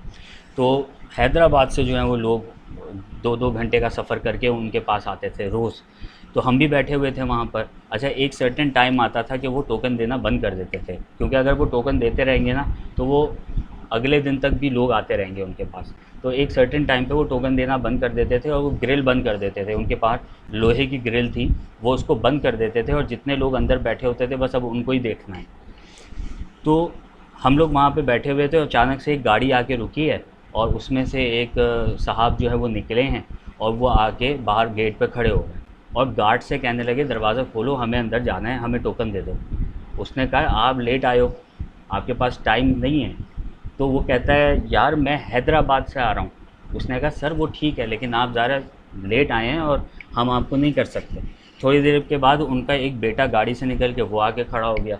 उन्होंने कहा नहीं, हम आपको अंदर नहीं आने देंगे, ये उसके ख़िलाफ़ है और ये हमारा रूल है, वरना तो आपको देखेंगे ना तो यहाँ पे जितने लोग हैं सब लेट आएंगे और बोलेंगे हमें भी आने दो। तो जाहिर सी बात है, बात उसकी भी ठीक है। तकरीबन 5 मिनट तक 10 मिनट तक वो आपस में लड़ते झगड़ते रहे, लेकिन दरवाज़ा नहीं खुला। थोड़ी देर के बाद वो खातून निकल के आई हैं, उन्होंने आके सिर्फ इतना बोला तुम खोल रहे हो नहीं खोल रहे हो। आप यकीन करें गार्ड ने उसी वक्त दरवाज़ा खोला, उन्होंने कहा मैडम आ जाएँ। तो इतनी एम्पावर्ड जो ख़वातीन हमारे यहाँ हैं वो मुझे नहीं लगता इस दुनिया में कहीं होंगी, क्योंकि हम जितनी इज़्ज़त इस वक्त ख़वातीन की करते हैं, चाहे हमारे यहाँ बस में कंपार्टमेंट्स अलग हैं, दुनिया भर में कंपार्टमेंट सेम है। आपको अगर जगह मिलती है तो मिल जाए, नहीं मिली तो कोई फ़र्क नहीं पड़ता। जब जेंडर इक्वालिटी की वो लोग बात करते हैं, वो कहते हैं कि फिर साथ में खड़े भी हो, साथ में मज़दूरी भी करो, साथ में सब कुछ करो। तो ये बहुत सारी चीज़ें हैं। तो इस तरह के वाक़यात बहुत सारे हैं। तस्वीरें खींचती हैं, ग्रुप फ़ोटोज़ होती हैं, ख़वातीन को सेंटर में खड़ा किया जाता है, चेयर्स होती है, उनके लिए चेयर्स रखी जाती है। मतलब ये मैं इसलिए बता रहा हूँ, मुझे खुशी हो रही है ये बताते हुए, इसमें कोई नेगेटिव पॉइंट नहीं है, इसमें मुझे खुशी ये हो रही है कि ये अच्छी बात है, हम एम्पावर्ड हैं, तो इसको समझना भी चाहिए और इसको सेकंड करना चाहिए, ख़वातीन को भी करना चाहिए और मर्दों को भी करना चाहिए। बहरहाल ये एक मेरा पर्सनल एक्सपीरियंस था, तो मैंने सोचा मैं आप लोगों के साथ शेयर करूं। अच्छा, बैक टू द प्रेजेंटेशन। और यहाँ पर हम थे जेंडर इक्वालिटी की तरफ, थोड़ा सा हम और आगे बढ़ जाते हैं जेंडर इक्वालिटी से। क्लीन वाटर एंड सैनिटेशन बहुत इंपॉर्टेंट है। क्लीन वाटर एंड सैनिटेशन का कल मैंने आप लोगों को एक प्रोजेक्ट बताया था जो कि हम लोगों ने थर में किया है, और हम वहाँ पे कुएँ खुदवाते हैं, बोरिंग वगैरह करवाते हैं। अब ज़ाहिर है इतनी लंबी हम वहाँ पे पाइपलाइन तो बिछा नहीं सकते, तो वहाँ पे गर्मी वगैरह भी बहुत ज़्यादा है, तो हमने वहाँ पे बोरिंग करवाई। बोरिंग करवा के उसके ऊपर एक छोटा सा हमने 10 बाई 10 का एक कमरा बनवाया, उसके ऊपर हमने सोलर पैनल लगवाए, अंदर टंकी वगैरह रखवा के टोटी उसकी बाहर निकाल के, और 24/7 हमने उसको ओपन रखा हुआ, और लोग आएँ पानी पिएँ, दैट्स इट। अच्छा, उसको ख़्याल रखने के लिए उसमें कैमरास वगैरह तो हैं, लेकिन उसके ऊपर हमने एक एक बंदा भी बिठाया हुआ है, तो जो उसको मेंटेन भी कर सके, सोलर की सफाई कर सके, उसको धो सके, मोटर को चेक कर सके, मोटर सुबह खोल सके, शाम में बंद कर सके, पानी वानी सब सही है, भर रहा है नहीं भर रहा, लोग आ रहे हैं, ये सारी चीज़ें हमने उसमें मेंशन की। अच्छा, अब बात यहाँ पर ये है कि ठीक है, अब उसको बिजली का ख़र्चा नहीं है, उसको सोलर पैनल हमने लगा दिया, लेकिन फिर भी सोलर पैनल की मेंटेनेंस है, मोटर की मेंटेनेंस है। जो बंदा हमने रखा हुआ है हम उसको मंथली पे कर रहे हैं, ज़ाहिर है वो जॉब कर रहा है वहाँ पे। अब जैसे जैसे कुएँ बढ़ते चले जा रहे हैं, वैसे वैसे एक्सपेंसेस बढ़ते चले जा रहे हैं। जैसे जैसे एक्सपेंसेस बढ़ते चले जा रहे हैं, हमारे अपने रिसोर्सेज कम होते चले जा रहे हैं। अब हमने उसको डेफिनेटली सस्टेनेबल तो करना है, तो उसके लिए हमने क्या किया, उसको मज़ीद बेहतर बनाने के लिए हमने कहा कि जब सोलर लगा हुआ है तो उसमें एक प्लेट और लगा दो, और एक प्लेट लगाने के बाद उसके बराबर में एक 10 बाई 10 का या फिर 15 बाई 15 का एक बड़ा हॉल और बना दो। हॉल बनाने के बाद उस हॉल में आप 2-4 लैपटॉप्स रख दो, और उसके साथ आप ऊपर एक क्या कहते हैं, वाईफाई डिवाइस लगवा लो, ठीक है। बाकी जो भी सिग्नल्स के मामलात हैं वहाँ पे सेल फोन्स वगैरह वहाँ पे बाज़ जगहों पे चल जाते हैं, वहाँ पे सिग्नल्स कहीं टावर्स लगे हुए हैं, लेकिन जहाँ नहीं है वहाँ पे हम बात कर सकते हैं, जो भी टेलीकम्युनिकेशन कंपनी है तो वो उसको सपोर्ट कर सकती है। तो बहरहाल ये मेरा उनको एक सजेशन था कि आपने ये काम करना है। उसके बाद आप वहाँ पे लोगों को आहिस्ता आहिस्ता जो है थोड़ा थोड़ा पढ़ाना शुरू करो, ताकि लोग वहाँ पे सेल्फ सस्टेन हो जाएं, वहाँ पे उनकी थोड़ा सा अर्निंग जो है वो बढ़नी शुरू हो जाए। जब उनकी अर्निंग बढ़नी शुरू होगी तो फिर you will charge on water. फिर आप बोलोगे भाई 5 रुपये की या 2 रुपये की या 1 रुपये की एक बोतल है, तब उससे क्या होगा कि आपकी जो मेंटेनेंस कॉस्ट है वो निकलनी शुरू हो जाएगी, आपके जो आपने जिस बंदे को रखा हुआ है उसकी कॉस्ट निकलनी शुरू हो जाएगी। इस तरह से आपका मॉडल सस्टेनेबल हो जाएगा, और जितनी हमने इन्वेस्टमेंट की है वो सारी इन्वेस्टमेंट जो है रिकवर होनी शुरू हो जाएगी। अब ये क्यों ज़रूरी है, अगर हमारे पास 10 कुओं के पैसे थे, हमने 10 कुएँ खुदवा दिए, अब हम 11वां कुआँ कैसे खुदवाएंगे। अब जब उसी कुएँ से, पुराने 10 कुएँ से हमारे पैसे रिकवर होंगे तो फिर हम 10 कुएँ उसी से और खुदवा देंगे, और इसी तरह से ये मॉडल जो है वो सस्टेनेबल बनेगा। तो इसको कहते हैं सस्टेनेबल मॉडल, या फिर इसको कहते हैं सोशल एंटरप्राइजेस, या इसको कहते हैं क्या कहते हैं, सोशल बिजनेसेस। इसमें इसका हरगिज़ मतलब शुरू में ही मेरा ये नहीं था कि आप गरीबों से कमाना शुरू कर दें और आप इस तरह से करें। इस तरह से बेसिकली इस पे काम हो रहा होता है। अगर आपके पास CSR का बजट 1 करोड़ का है तो उस 1 करोड़ से शायद 100 लोगों की मदद हो सकती है, लेकिन जब वो ख़त्म हो जाएगा तो 101वें की क्या गलती है। तो बात यह है कि 100 लोगों को आप इस काबिल बनाएं कि वो सस्टेनेबल हो जाएं, और उसके बाद जब आपके पास रिकवरिंग शुरू हो तो मज़ीद 100 लोगों को आप सस्टेन करें। This is called a logical sustainable business. तो इस तरह से हम लोग काम करते हैं। तो अब हम इंशाल्लाह उसके ऊपर काम कर रहे हैं। अब हम वो एक अलहदा, अब ये एक जगह पे हम शुरू करेंगे, फिर आहिस्ता आहिस्ता हम बाकी के जो कुएँ हैं उसमें ये मॉडल को अप्लाई करना शुरू कर देंगे, और फिर हमें रिज़ल्ट मिलना शुरू होगा। तो ये बेसिकली इसका जो है वो हमारा मॉडल है। अब यहाँ पर अगेन वापस आ जाते हैं कि ensure safe drinking and water sanitation, simple जिसके ऊपर हम लोग काम कर रहे हैं। Emphasises hygiene and disease prevention, इसके ऊपर हम काम कर रहे हैं। एडवांसेस सस्टेनेबल वाटर मैनेजमेंट, अब इसके ऊपर हम लोगों ने क्या आइडिया सजेस्ट किया सस्टेनेबल वाटर मैनेजमेंट का, कि लोग जो हैं वो पानी गिरा भी रहे हैं। अब वहाँ पे जब पानी बहुत ज़्यादा फरावानी से लोगों को मिलना शुरू हो गया, अब वो एक बाल्टी भर के लेके जाते हैं, तो अगर उसमें से गिर भी रहा है तो उनको कोई फ़र्क नहीं पड़ रहा। लेकिन अगर वो जितना गिर रहा है, अगर उनके पास वो कुआं नहीं होता तो वो जितना गिर रहा है वो भी उनके लिए बहुत था पहले। अब जब हमारे पास, ये इंसान की फितरत है, सिर्फ उनकी बात मैं नहीं कर रहा हूँ, जब हमारे पास बहुत ज़्यादा फरावानी आती है किसी चीज़ की, तो वो फिर ऐसे ही बेतरह जो है वो इस्तेमाल हम करना शुरू कर देते हैं। जब हमारे पास बहुत सारा पैसा होता है तो हम पूरे दिन एसी चलाते हैं, लेकिन कहीं ऐसे लोग भी हैं जिनके यहाँ 4-4, 6-6 घंटे, 12-12 घंटे लाइट नहीं है। तो बहुत सारे ऐसी चीज़ें हैं, तो अब उसको हमने मॉनिटर करना है कि ये पानी जो है ज़ाया तो नहीं हो रहा। अब वहाँ पे हम लोगों ने कुछ सेंसर्स लगाए कि ये कितना पानी जो है नलके से बाहर आ रहा है, कितना लीटर जो है वो पानी डेली निकलता है, किस टाइम पे पानी ज़्यादा निकलता है। ऊपर हमने कैमरे लगाए हुए हैं, ख़वातीन पानी लेने ज़्यादा आ रही हैं या मर्द पानी लेने ज़्यादा आ रहे हैं या बच्चे पानी लेने ज़्यादा आ रहे हैं, ताकि हमें ये पता चल सके कि इसकी खपत कहाँ पे ज़्यादा हो रही है।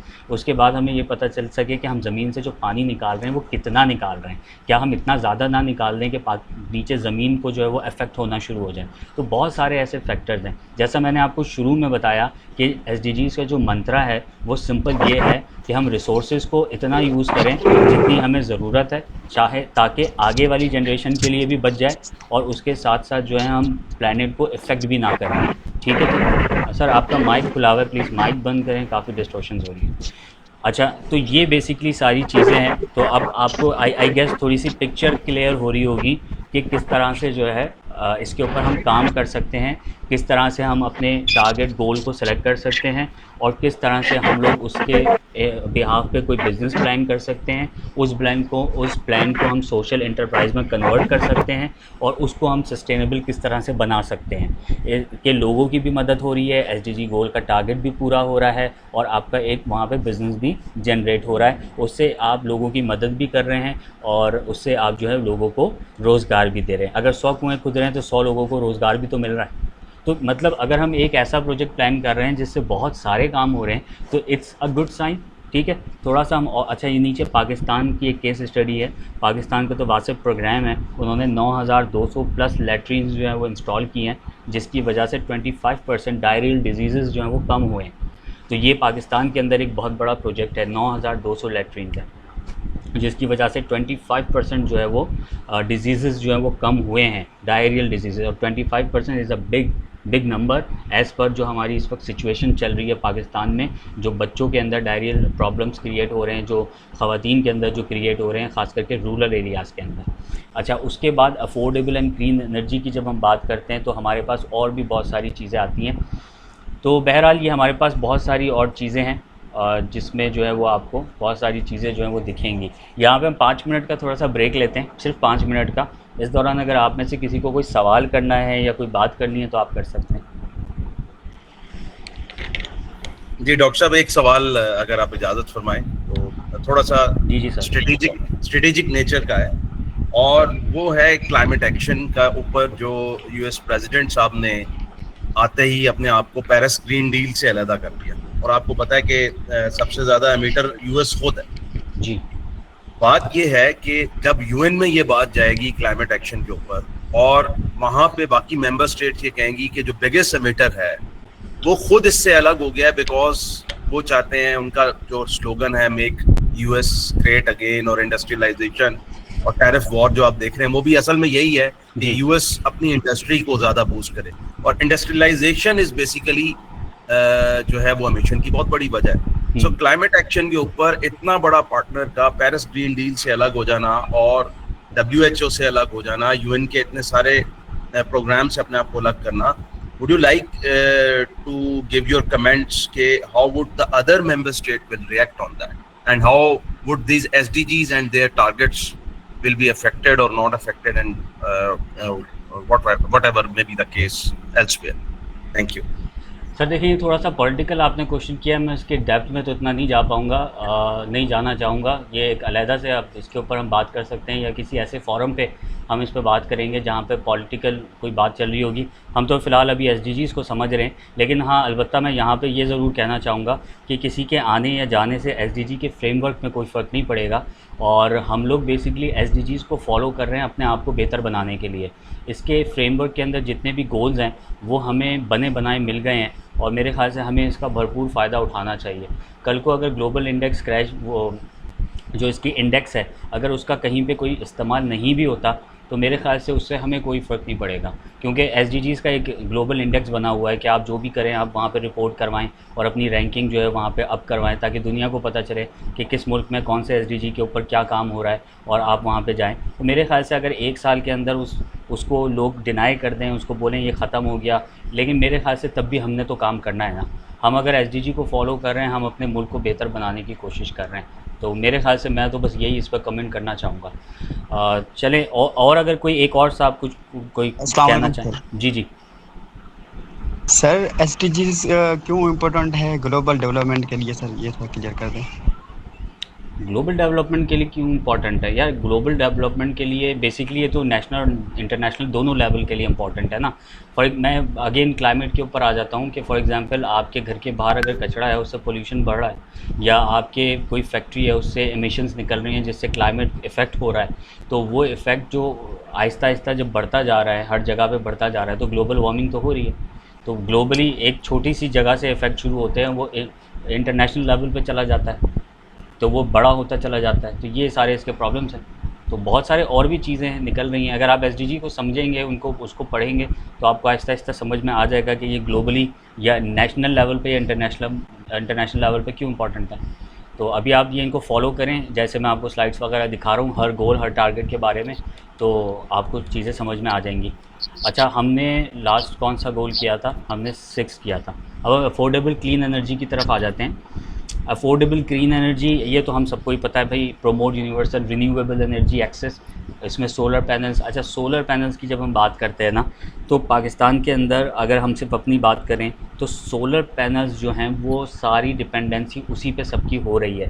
हालांकि उसके अलावा हमारे पास विंड टर्बाइंस भी हैं, और विंड टर्बाइंस के छोटे वर्जन्स भी मौजूद हैं जो घरों की छत पे लग सकते हैं, जो कि सोलर पैनल से थोड़े कम महंगे भी होते हैं। ठीक है, तो उनका अगर हम वो करें कि सोलर पैनल्स भी लगवाएं और विंड टर्बाइंस भी लगवाएं, तो हमें काफ़ी हद तक बेनिफिट हो सकता है। इसकी वजह से सिर्फ सोलर पैनल मार्केट में सप्लाई चेन वाला फार्मूला, सप्लाई एंड डिमांड वाला फार्मूला लगता है। उसकी वजह से 8,000 10,000 के पैनल्स 28,000 के बिक रहे हैं। और अब हमारे बजट में जो है वो बता दिया गया है कि सोलर पैनल पे अब हम इस साल से जो है वो टैक्स भी लगा रहे हैं। अब सोलर पैनल्स और ज़्यादा महंगे हो जाएंगे। तो इसी तरह से उनकी जो फर्दर दूसरी डिवाइसेस हैं, जो उसकी वायरिंग है, उसमें भी जो है वो इफ़ेक्ट आएगा।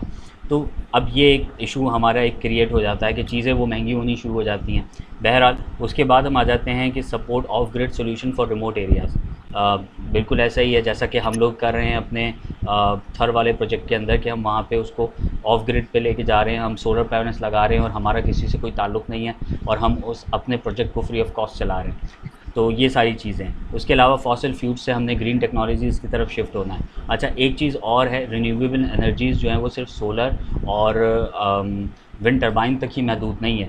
आप बायोगैस बना सकते हैं। जो गाय का गोबर है आप उससे बायोगैस बना सकते हैं, और उससे आप पूरे शहर के जो हैं वो एटलीस्ट आप पब्लिक ट्रांसपोर्ट को तो उससे चला सकते हैं। ठीक है ना, बहुत सारी चीज़ें उससे चला सकते हैं। बहुत सारे ऐसी फ्यूज़ बन सकती हैं जो कि कार्बन डाइऑक्साइड नहीं पैदा करती, कि आप अगर गाड़ी के पीछे भी बैठ जाएं, उसके पीछे भी खड़े हो जाएं, और उसमें अगर वो गाड़ी स्टार्ट हो तो उसके जो पीछे से धुएँ निकलेंगे उससे आपको कोई फ़र्क नहीं पड़ रहा होगा।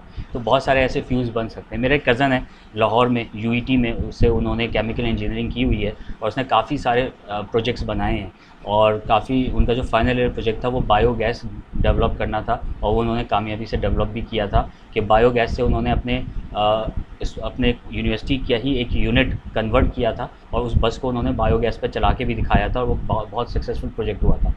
तो मैं उस वक्त वहाँ पे उन्होंने मुझे बुलाया भी था, और मैं वहाँ पे उस वक्त मौजूद भी था उनके कैंपस के अंदर, और वो सारा कुछ मैंने खुद अपनी आंखों से भी देखा है। तो बहरहाल इस तरह की बहुत सारी चीज़ें हैं कि हम उसको कर सकते हैं। इसी तरीके से बहुत सारे ऐसे पौधे हैं जो समंदर के नीचे होते हैं, अगर हम उनको बाहर निकाल के लाएँ और उससे हम फ्यूल ऐसी बना सकते हैं जिससे गाड़ियाँ चल सकती हैं, जैसे हमारी फैक्ट्रियाँ चल सकती हैं। और अगर हम ज़मीन से निकाल के उसकी फार्मिंग शुरू करें, और फार्मिंग करके फिर हम उसको यूज़ करना शुरू करें, जिस तरह से हम फार्मिंग करके खाना अपना बनाते हैं, उसी तरह से हम उस मखसूस प्लांट की फार्मिंग शुरू करें और उसकी प्रोडक्शन बढ़ाएं, उसके बाद उसका फ्यूल बनाना शुरू करें, तो ये एक बहुत बड़ा बिज़नेस बन सकता है। आपके जो फ्यूल कॉस्ट है वो बहुत नीचे आ सकती है। तो ये बहुत सारे ऐसी चीज़ें हैं जो कि आप SDGs को सामने रखते हुए अपने बिज़नेस को डेवलप कर सकते हैं। और देखें, एक सक्सेसफुल बिज़नेस क्या होता है, ये नहीं होता कि आप एक चीज़ आपको समझ में आई, आपने वो बनाई और आपने उसको बेचना शुरू किया और आपका चूल्हा चलना शुरू हो गया and that's it.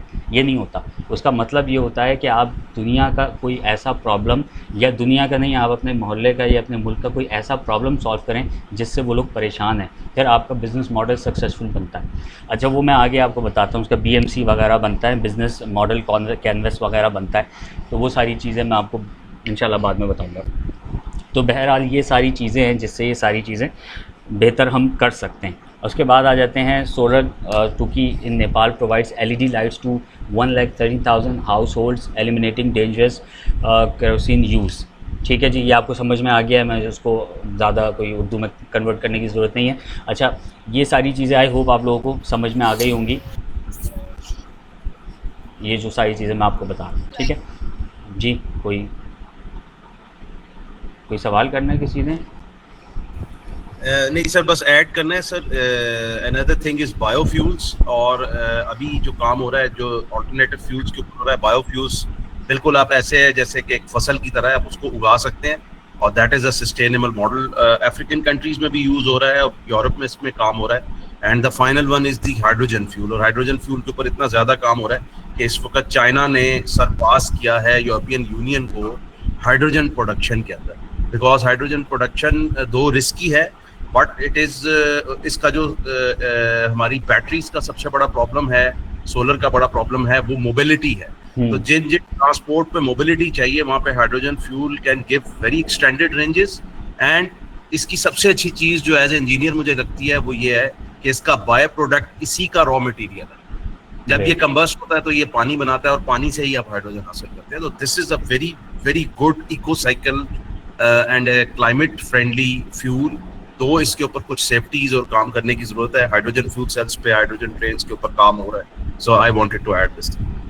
Great sir, thank you for your contribution. बिल्कुल ऐसा ही है, और ये आपने बिल्कुल बेहतरीन पॉइंट जो है वो रेज़ किया है कि जो इसमें मोबिलिटी का जो इशू आता है, जैसे अभी इलेक्ट्रिक व्हीकल्स को, हाइब्रिड व्हीकल्स को जो है वो लोग प्रमोट कर रहे हैं, उसमें सबसे ज़्यादा प्रॉब्लम जो है वो रेंजेस का आ रहा है कि आप ज़्यादा से ज़्यादा जो है वो यहाँ से 30, 35, 40 किलोमीटर जाते थे शुरू में। उसके बाद ये इन्होंने बैटरीज जो है वो मज़ीद बेहतर की, तो 150-200 किलोमीटर की रेंजेस बनी, और अब मैक्सिमम मेरे ख्याल से 400-600 किलोमीटर या 800 किलोमीटर तक की रेंज बन रही है, जो कि स्टिल इट्स नॉट इनफ, जो कि लोग बहुत ज़्यादा ट्रैवल करते हैं। जैसे अगर मैं कराची से इस्लामाबाद की तरफ अगर आता हूँ तो मुझे अच्छा खासा जो है वो चाहिए। अच्छा, उसके बाद फिर बीच में हमारे पास अभी फ़िलहाल स्टेशंस भी नहीं है जहाँ पे उसको चार्ज करें, और चार्ज अगर हम करने रुकते हैं तो फिर हमें 1-आध घंटा, आधा घंटा, 2 घंटा तो लगता है। तो बहरहाल चैलेंजेस तो हैं हर चीज़ में, लेकिन आप सही कह रहे हैं कि अगर हम उस तरफ जाएँ फ्यूल्स की तरफ तो उसमें मज़ीद बेहतर जो है वो हो सकता है। तो ये सारे चैलेंजेस भी हैं साथ में हमारे सामने आ रहे हैं जिसको मज़ीद बेहतर बना सकते हैं।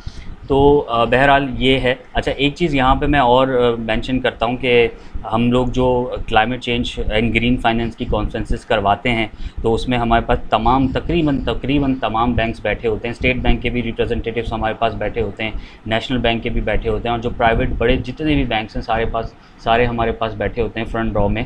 और हम ख़ास करके मेरा वहाँ पे फोकस उनसे यही होता है कि आप लोग जो है वो फाइनेंस कर रहे हैं सिर्फ इंडस्ट्रीज़ को कि आप हमसे लोन लें और सोलर पैनल लगवा लें, लेकिन आप जो हैं फार्मर को नहीं कर रहे। फार्मर भी जो काम कर रहा है वो अगर आप उसको भी प्रमोट करेंगे तो वो भी ग्रीन फाइनेंस के अंदर ही आ जाएगा। अगर आप जो है वो किसी ऐसे ग्रुप को जो है वो, चाहे वो स्टूडेंट ही क्यों ना हो, आप उनको अगर फाइनेंस करें, उनको अगर आप लोन दें या जिस तरह से भी आप उनको हेल्प कर सकते हैं कि वो बायोगैस की तरफ एक प्रोजेक्ट बना रहे हैं, जैसे मैंने अपने कज़न का आपको बताया, तो आप उनको प्रमोट करें, उनको दें। तो मेरा फोकस वहाँ पे यही होता है कि आप सिर्फ सोलर की हद तक ना रहें, आप बाकी तमाम चीज़ों को भी फाइनेंस करना शुरू करें, तभी आप कंप्लीट एक ग्रीन फाइनेंस मॉडल की तरफ पहुँचेंगे।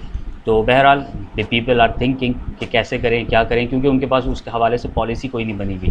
तो अब अगेन फिर हम उनको हेल्प करेंगे कि आप किस तरह से इसकी पॉलिसी बना सकते हैं, और पॉलिसी बनाकर फिर आप इन लोगों की हेल्प कर सकते हैं। तो बहरहाल थोड़ा सा आगे बढ़ते हैं। Decent work and economic growth की जब हम बात करते हैं तो यहाँ पे ये कहते हैं कि फॉस्टर इकोनॉमिक इंक्लूजन, जो कि हमने तकरीबन पीछे उसका मिलता जुलता एक वर्जन डिस्कस भी किया था, एंड एंटरप्रेन्योरशिप। अगर हम इसकी बात करें तो पाकिस्तान में बेतहाशा काम हो रहा है to foster economic inclusion and entrepreneurship. हर यूनिवर्सिटी के अंदर इंक्यूबेशन सेंटर मौजूद है और उनका अपना इंक्यूबेशन सेंटर मौजूद है। उसके अलावा ऑरिक का जो पूरा नेटवर्क है, जो कि HEC ओन करता है, वो तकरीबन 83 यूनिवर्सिटीज़ में मौजूद है, जिसमें से तकरीबन 50 यूनिवर्सिटीज़ में हम लोग ने खुद विज़िट किया है, मैंने खुद विज़िट किया हुआ है, और उनके जो वहाँ के हेड्स हैं उनसे मुलाकातें भी हुई हैं हमारी, और उनके जितने भी स्टार्टअप्स थे उनसे भी हमारी मुलाकातें मुसलसल होती रहती हैं। तो ये लोग भी बहुत अच्छा काम कर रहे हैं और लोग बच्चों को जो है वो स्टार्टअप की तरफ लेकर आ रहे हैं, एंटरप्रेन्योरशिप की तरफ लेके आ रहे हैं, क्योंकि एक स्टूडेंट अगर तैयार होकर मार्केट में जाता है तो एक जॉब क्रिएट होती है, लेकिन एक स्टूडेंट एंटरप्रेन्योर बन के अगर मार्केट में जाता है तो 10 मज़ीद जॉब्स जो है वो डेवलप होती हैं। तो ये एक अच्छा स्टेप है जो कि पाकिस्तान में ये बहुत टॉप पे चल रहा है और हर यूनिवर्सिटी इसके ऊपर काम कर रही है। इनफैक्ट बहुत सारे कॉलेजेस मैंने देखे हैं जहाँ पे एंटरप्रेन्योरशिप सिखाई जा रही है, यानी कि कॉलेज लेवल से ही बच्चों को तैयार किया जा रहा है। और इनफैक्ट बहुत सारे मैंने स्कूल्स देखे हैं, जिसमें से कुछ IB स्कूल्स मैंने विज़िट किए थे। एक इस्लामाबाद में था और 2-3 जो है वो कराची में IB स्कूल्स हैं जिनको मैंने विज़िट किया था। वो एंटरप्रेन्योरशिप स्कूल में लेवल पे तकरीबन 5-6 क्लास से बच्चों को सिखा रहे हैं। तो ये एक बहुत इम्पॉर्टेंट चीज़ है जो कि हमें अपने बच्चों को सिखानी चाहिए। उससे डेफ़िनेटली उनका एक जहन भी खुलेगा और बचपन में ही हमें पता चल जाएगा कि इनका जो जहन है वो किस तरफ जा रहा है, तो उसी तरफ आप उनको डाइवर्ट कर सकते हैं, ताकि जो बीच में उनका टाइम ज़ाया होता है कि जब स्कूल से कॉलेज जाते हैं फिर वो सोच रहे होते हैं क्या करें, फिर कॉलेज से यूनिवर्सिटी शिफ्ट हो रहे होते हैं फिर सोच रहे होते हैं क्या करें, वो कंफ्यूज रहते हैं। तो ये अगर स्कूल लेवल से ही हम शुरू करेंगे तो वो फिर इंशाल्लाह आगे बहुत अच्छे तरीके से जाएंगे। अच्छा, फिर हम जाते हैं ensure safe fair labour conditions. Decent work और इकोनॉमिक ग्रोथ में लेबर्स का बड़ा ख़ास किरदार होता है। जब कोई अपार्टमेंट बन रहा होता है, जब कोई बिल्डिंग बन रही होती है, जब रोड्स कंस्ट्रक्ट हो रहे होते हैं, तो ये लेबर ही होती है जो सामने हमारे बैठी होती है। और अगर हम इनको सेफ़ रखेंगे, इनके जो है हुकूक इनको मिलेंगे, ये खुश होंगे, तो डेफ़िनेटली दुनिया में खुशहाली आएगी, पाकिस्तान में खुशहाली आएगी। ये सारी चीज़ें हैं, क्योंकि अगर हम इनको कंपेयर करें उन वाइट कॉलर लोगों से तो इनकी तादाद बहुत ज़्यादा है। तो ये मेरे ख़्याल से हमारी असल जो पावर है मुल्क की तरक्की की वो ये है। अच्छा, उसके बाद एडवोकेट सस्टेनेबल इंडस्ट्रियलाइजेशन। हम बहुत देर से इसी के ऊपर बात कर रहे हैं और आगे हम जितनी बात करेंगे वो इसी के हवाले से करेंगे। एडवोकेट सस्टेनेबल इंडस्ट्रियलाइजेशन, इसमें बहुत सारी चीज़ें कवर हो जाती हैं, इसमें जॉब्स भी कवर हो जाती हैं, इसके अंदर आपकी क्लाइमेट भी कवर हो जाता है, बहुत सारी। आप सिर्फ इसी को अगर गूगल करें एडवोकेट सस्टेनेबल इंडस्ट्रियलाइजेशन, या आपको इसकी 50 डेफिनेशंस निकाल के दे देगा। ये एक बहुत बड़ा टर्म है, सिर्फ 3 अल्फाज हैं, लेकिन जब आप इसको बहुत डीपली स्टडी करेंगे तो आपको समझ में आएगा इसके अंदर पता नहीं कितनी सारी चीज़ें छुपी हुई हैं।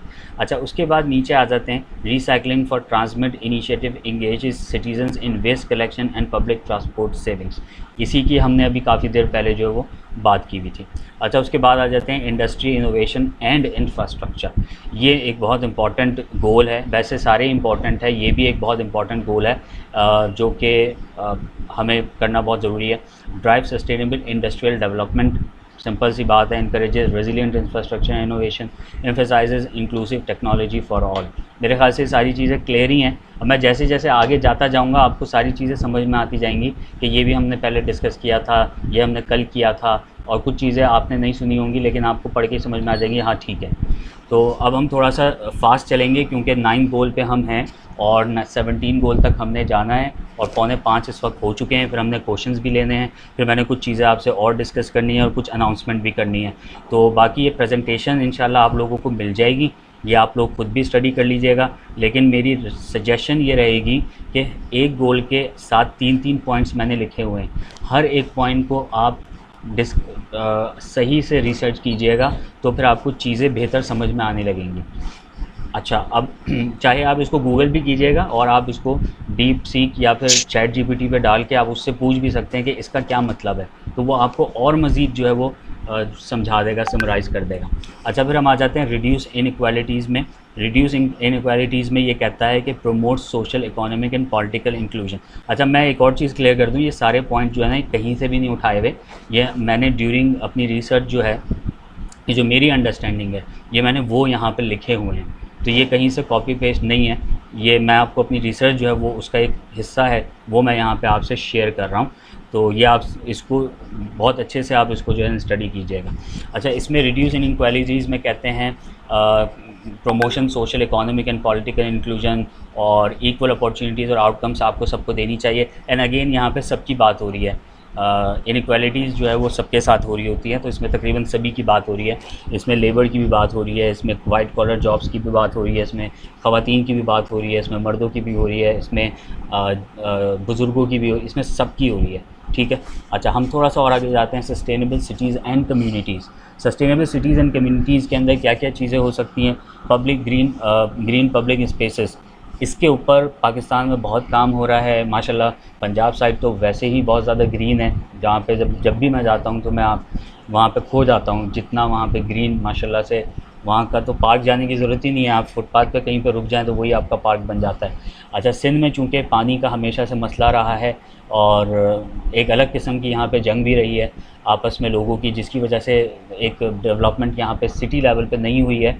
लेकिन अल्हम्दुलिल्लाह पिछले 2 सालों से हम लोग देख रहे हैं यहाँ पे कि हर 2-4 महीने के बाद ख़बर आती है कि फ़लाँ इलाके का फ़लाँ पार्क जो है वो दोबारा से जो है वो बना दिया गया है, और जब वहाँ की तस्वीरें आती हैं तो दिल खुश हो जाता है। इसी तरह से हमारे अपने इलाके में जहाँ पे हम लोग रह रहे हैं, यहाँ पे टोटल 8 पार्क्स हैं, जो ये पूरी विसिनिटी है हमारी, टोटल 8 पार्क्स हैं। और पिछले तकरीबन 6-7 महीनों में इसमें से 5 पार्क्स ऐसे हैं जो टोटली लश ग्रीन इन्होंने कर दिए हैं। अब कैसे किए हैं?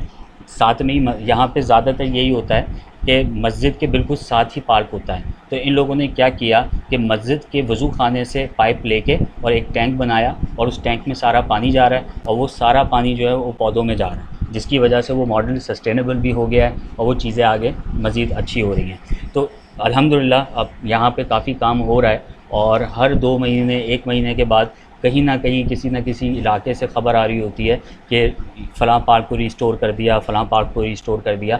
तो अगर इसको देखा जाए तो इसमें काफ़ी हद तक काम हो रहा है। अच्छा, उसके बाद आ जाते हैं improve urban mobility and inclusive planning.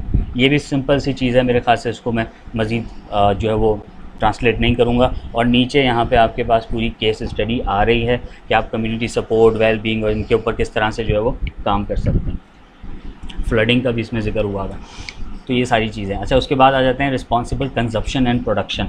अपने इसमें सिंपल सी चीज़ है भाई कि आपने अपना जो वेस्ट है उसको रिड्यूस करना है, जिसमें आप सर्कुलर इकॉनमी को बेहतर करते हैं। सर बेसिकली एक ग्रीन इकॉनमी होती है, एक ब्लू इकॉनमी होती है, एक सर्कुलर इकॉनमी होती है, और भी बहुत सारी इकॉनमीज़ होती हैं, लेकिन ये 3 इकॉनमीज़ जो हैं वो टोटली डायरेक्टली कनेक्ट होती हैं आपके क्लाइमेट से। ग्रीन इकॉनमी, ब्लू इकॉनमी और सर्कुलर इकॉनमी। सर्कुलर इकॉनमी का मतलब है आप कोई चीज़ यूज़ कर रहे हैं, उसको आप रिसाइकिल करें, वो दोबारा एक नई शक्ल पे आए, फिर आप उसको यूज़ करें, फिर रिसाइकिल। ये सर्कुलर इकॉनमी है, वो चीज़ बार बार आप इस्तेमाल कर रहे हैं जब तक वो बिल्कुल ही ख़त्म नहीं हो जाती, चाहे वो कोई भी चीज़ हो दुनिया में। जिस तरह से आप प्रोड्यूस करते हैं अपना फूड जब आपके पास पहुंचता है, उसके पौधे जो हैं उसकी खाद बन जाती है, या फिर वो गाय का चारा बन जाता है, एंड प्रोडक्ट आपके हाथ में आ जाता है। आपके हाथ में वो फॉर एग्ज़ाम्पल फ्रूट है या वेजिटेबल है, आप उसको घर में पकाते हैं, उसके जो भी छिलके, जो भी उसका वेस्ट निकलता है, वो आप अपने गार्डन में डाल के उसको क्या कहते हैं दोबारा खाद में कन्वर्ट कर देते हैं। वो खाद दोबारा पौधे को ग्रो करती है, फिर आपका प्रोडक्ट बनता है, आप उस प्रोडक्ट को किचन में लेके जाते हैं, बाकी सारा वेस्ट निकलता है, फिर वो आपके लॉन में चला जाता है। इसको हम सर्कुलर इकॉनमी, सर्कुलर साइकिल ये कह सकते हैं। इकॉनमी का शक्ल इसको इसलिए दी गई है क्योंकि अगर इसको हम बड़े लेवल पर करेंगे तो फिर ये बिज़नेस बन जाएगा। जैसे कल भी एक साहब ने डिस्कस किया था कि वो वेस्ट को बना के और उसको प्रोडक्ट बना के और उसके बाद उसको मार्केट में देना चाह रहे हैं ताकि फार्मर्स उसको लें और उस ऑर्गेनिक कंपोस्ट को यूज़ करें। तो फिर वो इसलिए जब वो बड़े लेवल पे जाता है तो फिर वो इकॉनमी का लफ्ज़ उसमें इस्तेमाल करते हैं कि उसमें फिर पैसे इन्वॉल्व हो जाते हैं, फिर उससे जो है वो आप आगे बढ़ सकते हैं। और अगर वही खाद अच्छी बने, क्वालिटी बने, उसकी प्रोडक्शन ज़्यादा हो तो वो आप एक्सपोर्ट करें, जिससे आपका GDP भी बढ़ सकता है। तो ये सारी चीज़ें, ये इसकी कोई हद नहीं है, आप जहाँ मैक्सिमम जा सकते हैं आगे वहाँ जा सकते हैं। तो इसी तरह से थोड़ा सा और आगे जाते हैं, ये नीचे आपको इसका केस स्टडी भी मिल जाएगा। क्लाइमेट एक्शन की तरफ जब हम जाते हैं, अगेन वही सारी चीज़ें, resilience, mitigation, community adoption. Adaptation, फिर support nature based climate solution जो मैंने भी आपको डिस्कस किया था। क्लाइमेट बेस्ड सॉल्यूशंस बेसिकली क्या है, आपके घर में प्लास्टिक की बॉटल्स हैं, बच्चों के खिलौने हैं प्लास्टिक के, या और कोई चीज़ बकेट्स हैं, वो टूट जाती हैं। वो जब टूटती हैं तो हम सीधा उसको बाहर फेंकते हैं और कचरा कुंडी में वो पड़े पड़े उसका हाल बुरा हो जाता है। वो गलती नहीं है लेकिन वो अजीब शक्ल में वो पड़ी हुई होती है।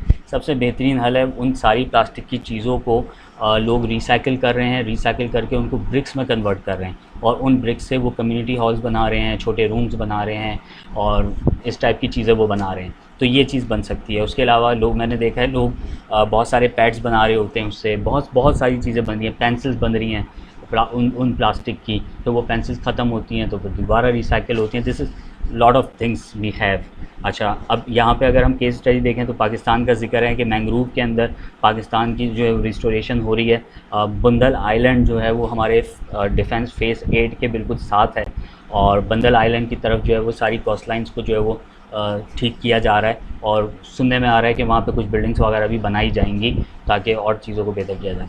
बहरहाल उसके बाद लाइफ बिलो वाटर में हम चले जाते हैं तो मैरीन पोल्यूशन की जो रिडक्शन है उसकी ऊपर काम हो रहा है, कोस्टल कंजर्वेशन के ऊपर काम हो रहा है, सस्टेनेबल फ़िशिंग के ऊपर, हैबिटेट रिस्टोरेशन के ऊपर काम हो रहा है और ओशन की अवेयरनेस और लाइवलीहुड्स के ऊपर काम हो रहा है। ठीक है जी। अब इसके अंदर जो है फ़िशिंग, सस्टेनेबल फ़िशिंग क्या होती है, उसके ऊपर जो है वो जितने भी मछेरे हैं जो शिप्स लेके जाते हैं उनके ऊपर अवेयरनेस सेशंस करवाए जा रहे हैं मुख्तलिफ़ जगहों पे, जो मैंने ख़ुद भी देखे हैं। उसमें उनको ये बताया जा रहा है, वो सारी मछलियाँ जब पकड़ते हैं ना तो लेके साहिल पे आ जाते हैं और उसको बेचना शुरू करते हैं। तो उनको ये बताया जा रहा है कि भाई आप लोगों के जाल में अगर छोटी मछलियाँ आएँ तो खुदारा आप उनको वहीं छोड़ दें, आप उनको वहीं जाल से निकाल के बाहर फेंक दें, क्योंकि वो एक नेशनल हैबिटेट है, उसको हमें रखना पड़ेगा तक वो बड़ी होंगी, प्रोडक्शन करेंगी, दूसरी मछलियाँ बनेंगी। अगर आप सबको निकाल देंगे तो मछलियाँ ख़त्म हो जाएंगी, फिर आपको फ़िशिंग के लिए और अंदर गहरे समंदर में जाना पड़ेगा। तो ये सारी चीज़ें उनको बताई जा रही हैं। यूएन हैबिटेट पाकिस्तान में बहुत ज़्यादा एक्टिवली काम कर रहा है। यूएन हैबिटेट के साथ मैंने एक सेमिनार भी अटेंड किया था जिसमें हमने उनके डायरेक्ट रिप्रेजेंटेटिव से हमने उनसे बात भी की थी। WWF जो है वो पाकिस्तान में बहुत ज़्यादा काम कर रहा है। बहुत सारे इदारे ऐसे हैं जो काम कर रहे हैं। अगेन वही वाली बात है कि हमें दिख क्यों नहीं रहा है। एक तो ये कि हम उन जगहों पे मौजूद नहीं है इसलिए हमें नहीं दिख रहा। पहली वजह तो ये हो सकती है। दूसरी वजह ये हो सकती है कि ह्यूमन रिसोर्स कम है, कम लोग हैं, कम रिसोर्सेज हैं, जिसकी वजह से काम थोड़ा सा स्लो दिख रहा है, लेकिन काम बहुत हो रहा है और हर टारगेट और हर गोल के ऊपर काम हो रहा है। क्योंकि मैं खुद देख रहा हूँ, मैं खुद जाता हूँ, मैं खुद कर रहा होता हूँ, तो मैं बोल सकता हूँ कि काम हो रहा है। अच्छा, उसके बाद लाइफ ऑन लैंड की जब हम बात करते हैं तो हम फॉरेस्ट रिस्टोरेशन और बायोडाइवर्सिटी की बात करते हैं। पाकिस्तान में अगर आप कराची, जब भी जो कराची के लोग हैं उनको पता है अगर कोई बाहर से आए तो मोस्ट वेलकम, आप कराची के साहिल पे जाएं। पूरी पट्टी जो है साहिल की वो ग्रीन कर दी गई है, अर्बन फॉरेस्ट बनाया गया है, उसके अंदर फलदार जो हैं वो फल लगाए गए हैं। बहरहाल मैं बहुत अरसे से नहीं गया, जब ये शुरू हुआ था तो मैं गया था। अभी वो कितने बड़े हो गए हैं क्या है वो मुझे इसका अभी फ़िलहाल अंदाज़ा नहीं है, लेकिन यह है कि यहाँ पे काफ़ी काम हुआ है। उसके बाद लियारी एक्सप्रेसवे के बीच में भी सुनने में आ रहा है कि एक अर्बन फॉरेस्ट बनाने की प्लानिंग हो रही है, तो ये काफ़ी हद तक काम हो रहा है और बाकी जगहों पे तो काफ़ी काम हो भी चुका है। उसके बाद बहुत सारी नीचे चीज़ें आ रही हैं fight land degradation, wild life loss, encourage community stewardship and land. उसके अलावा लैंडफिल्स के ऊपर काम हो रहा है। लैंडफिल्स में लाहौर में एक बहुत बड़ा प्रोजेक्ट हुआ है जिसमें पता नहीं कितने हज़ार एकड़ पे कोई लैंडफिल है जिसको इन्होंने प्लास्टिक से कवर किया है। प्लास्टिक से कवर करने के बाद उसके नीचे इन्होंने बहुत बड़े पाइप्स लगाए हैं और उस पाइप से नीचे से जितनी भी गैस निकल रही है वो ये इंडस्ट्रीज़ को बेचना शुरू करेंगे या शायद कर दिया है। तो उसमें हज़ारों लाखों टन की तादाद में जो कचरा था उसको इन्होंने बहुत मोटे प्लास्टिक से कवर किया है ताकि नीचे गैसेस बननी शुरू हों और जगह जगह पे जो है मोटे मोटे PVC पाइप्स लगाए हैं ताकि वो गैसेस उन पाइप से निकले और वो गैसेस को फिर वो कमर्शलाइज़ करेंगे। उसके अलावा वो तो अलग है, उसके अलावा जो उस जगह की जो कार्बन एमिशंस थी वो काफ़ी हद तक कम हो गई हैं, जिसकी वजह से कार्बन क्रेडिट्स के लिए उन लोगों ने अप्लाई किया हुआ है और उन्होंने कहा है कि ये हमने एक प्रोजेक्ट किया है लेकिन हम ऐसे और भी बहुत सारे प्रोजेक्ट करेंगे। तो इस तरह से अगर हम देखा जाए तो पाकिस्तान में ये काम जो है वो बहुत अच्छा किया जा रहा है। इसी तरह से पीस, जस्टिस, स्ट्रॉन्ग इंस्टीट्यूशंस की अगर हम बात करते हैं तो एडवांस इंक्लूसिव अकाउंटेबल गवर्नेंस, ये बोलते हुए थोड़ा सी शर्म आती है लेकिन ये है कि इस पे ऊपर काम होगा या हो रहा है। इंशाल्लाह हो जाएगा। उसके बाद reduce violence and promotes rule of law. अगर हम इसकी बात करें तो पिछले दिनों कराची के अंदर जो है वो बड़े प्रॉब्लम्स क्रिएट हुए थे डंपर माफिया के हवाले से, और बहुत सारी कीमती जानें जो हैं वो ज़ाया हुई थी।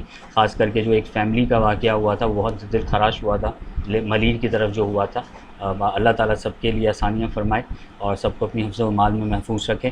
तो ये सारी चीज़ें जो हैं अब उसके हवाले से रूल ऑफ लॉज़ जो हैं वो कराची में बहुत तेज़ी से बनने शुरू हो गए हैं। गाड़ियों के ऊपर बैन लगने शुरू हो गए हैं, लाइसेंस और ये सारी चीज़ें, इसके ऊपर अब काम शुरू हो चुका है। और बाकी सूबों में तो हो भी रहा है, और बहुत सारे सूबे ऐसे हैं जहाँ पे वो बहुत एडवांस लेवल पे जा चुके हैं और बहुत अच्छे से चल भी रहे हैं, और जहाँ नहीं हुए हैं वहाँ पे ये काम हो रहा है। अच्छा, जस्टिस एंड इसके ऊपर भी काफ़ी ज़्यादा जो है वो काम हो रहा है।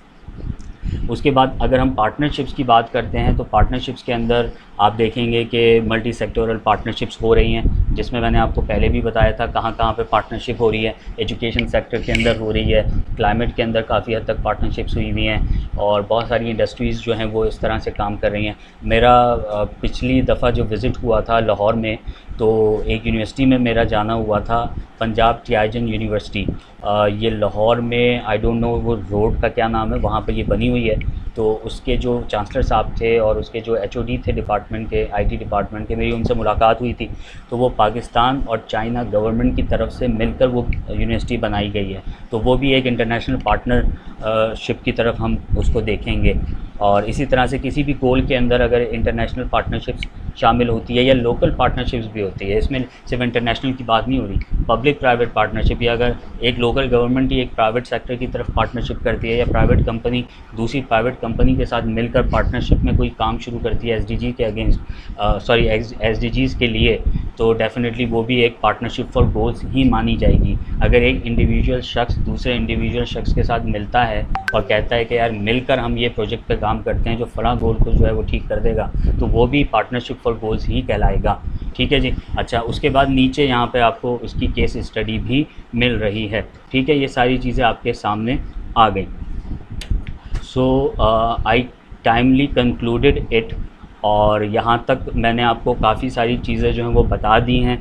अच्छा, डिपार्टमेंट्स के नाम मैं बीच बीच में कल भी लेता रहा, मैं आज भी लेता रहा, तो मुझे लगता है कि उसको अलहदा से मुझे बताने की कोई ज़रूरत नहीं है कि कौन से डिपार्टमेंट में काम हो रहा है, कौन से डिपार्टमेंट में काम नहीं हो रहा, सॉरी कौन से डिपार्टमेंट में काम हो रहा है और कहाँ पर आपको जाना चाहिए। आज मैंने यूएन हैबिटेट की बात की, कल मैंने आपको यूएनडीपी के बारे में बताया, फिर मैंने आपको सपोर्ट यूनिट्स के बारे में बताया, बहुत सारी और चीज़ों के बारे में मैंने आपको कल भी मैंने इन्फॉर्म किया था और आज भी मैंने इन्फॉर्म किया था। तो बहरहाल ये सारी चीज़ें हैं। क्वेश्चन आंसर सेशन एक अनाउंसमेंट के बाद मैं आपके साथ करूँगा। अब जो चीज़ें मैं आपको मैक्सिमम 2 दिन में 4 घंटों में बता सकता था वो मैंने आपको सारी चीज़ें बता दी हैं। एसडीजी एक बहुत बड़ा टॉपिक है, बहुत सारी इसमें चीज़ें हैं, और मुझे ख़ुद 10 साल हो गए हैं इसको पढ़ने में, समझने में, and still I am in learning phase. मैं आज भी चीज़ें ढूंढ रहा होता हूँ। आई एम ए स्टूडेंट, और मैं चीज़ों को मज़ीद बेहतर अपने बना रहा हूँ, और ये 5 साल तक मैं करता रहूँगा। 5 साल के बाद नई चीज़ें आएंगी और हम दोबारा जो है वो लर्निंग फ़ेज़ में आएंगे। तो लर्निंग फ़ेज़ जो है वो आपका कभी ख़त्म नहीं होता। और हमारे हुज़ूर अकरम सल्लल्लाहु अलैहि वसल्लम की हदीस शरीफ भी है कि माँ की गहबार से लेके कब्र की गोद तक जो है वो आपने इल्म हासिल करना है, तो वो तो हमने करना ही करना है। ठीक है जी। तो ये सारी चीज़ें तो हमारी हो गई। एक सेकंड दीजिएगा ज़रा, मेरे पास एक कॉल आ रही है, जस्ट अ सेकंड।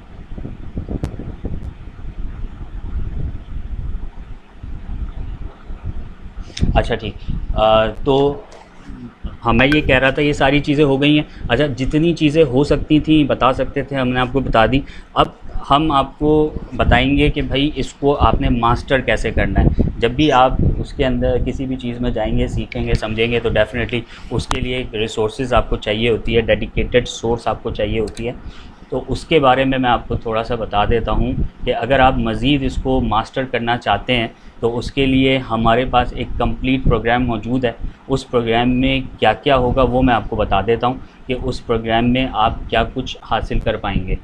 तो अगर आपके पास स्क्रीन आ रही है, जी बोलिए। फैसल सर, अच्छा 2 चीज़ें थी। एक तो ये कि स्टार्ट में हमने थोड़ा सा उनको बताया था कि हम ये ट्रेनिंग का ये स्टार्ट होने लगी है, और दूसरा जो है वो एक असाइनमेंट या कोई टास्क जो कि सर्टिफिकेशन के लिए ज़रूरी होगा।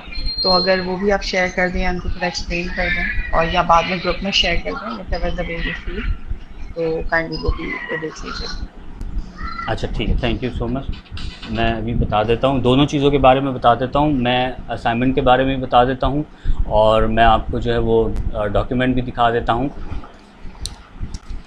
असाइनमेंट आपका बहुत सिंपल है, मैं आपको अभी वर्बली बता देता हूँ, फिर ग्रुप में जो है ना वो आपको डॉक्यूमेंट भी उसका मिल जाएगा या उसको रिटन फॉर्म में आपको मिल जाएगा। असाइनमेंट कुछ ये है कि हम SDGs तो हमने बहुत डीपली सीख लिया ना, तो SDGs के हवाले से एक छोटी सी एक्सरसाइज मैंने आप लोगों से कल करवाई थी कि आपको अपना ग्रुप बनाना है कि आप किस ग्रुप में लाइक करते हैं या आप किस चीज़ को जो है वो आगे लेके चलना चाह रहे हैं। तो आपने उसी चीज़ को वहीं से लेके चलना है और उसको थोड़ा सा एडवांस लेवल पे लेके जाना है।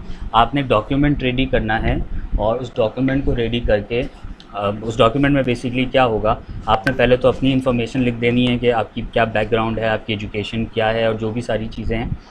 उसके बाद फिर आपने उसमें अपने आइडिया को मेंशन करना है कि दिस इज़, ये हम समझें SDGs को, और SDGs के फ़रा गोल के ऊपर हम ये प्रोजेक्ट करना चाह रहे हैं। अब चाहे वो कोई बिज़नेस मॉडल हो, ज़रूरी नहीं है कि आप उसको बिज़नेस में ही लेके जाएं।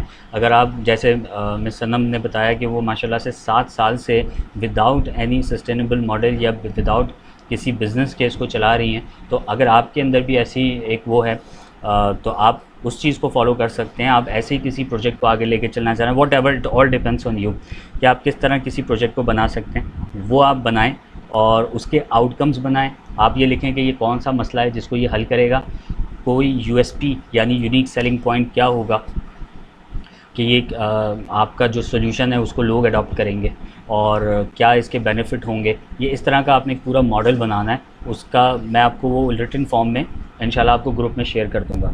और ये आपने कंप्लीट करना है SDG के स्पेसिफिक टारगेट्स को वहाँ पे आपने मेंशन करना है कि आपके इस प्रोजेक्ट से ये टारगेट्स जो हैं वो पूरे हो रहे हैं और क्यों पूरे हो रहे हैं उसको भी मेंशन करना है, ताकि हमें पता चले कि इस सेशन को करने के बाद हमने आपका और आपने हमारा टाइम ज़ाया नहीं किया।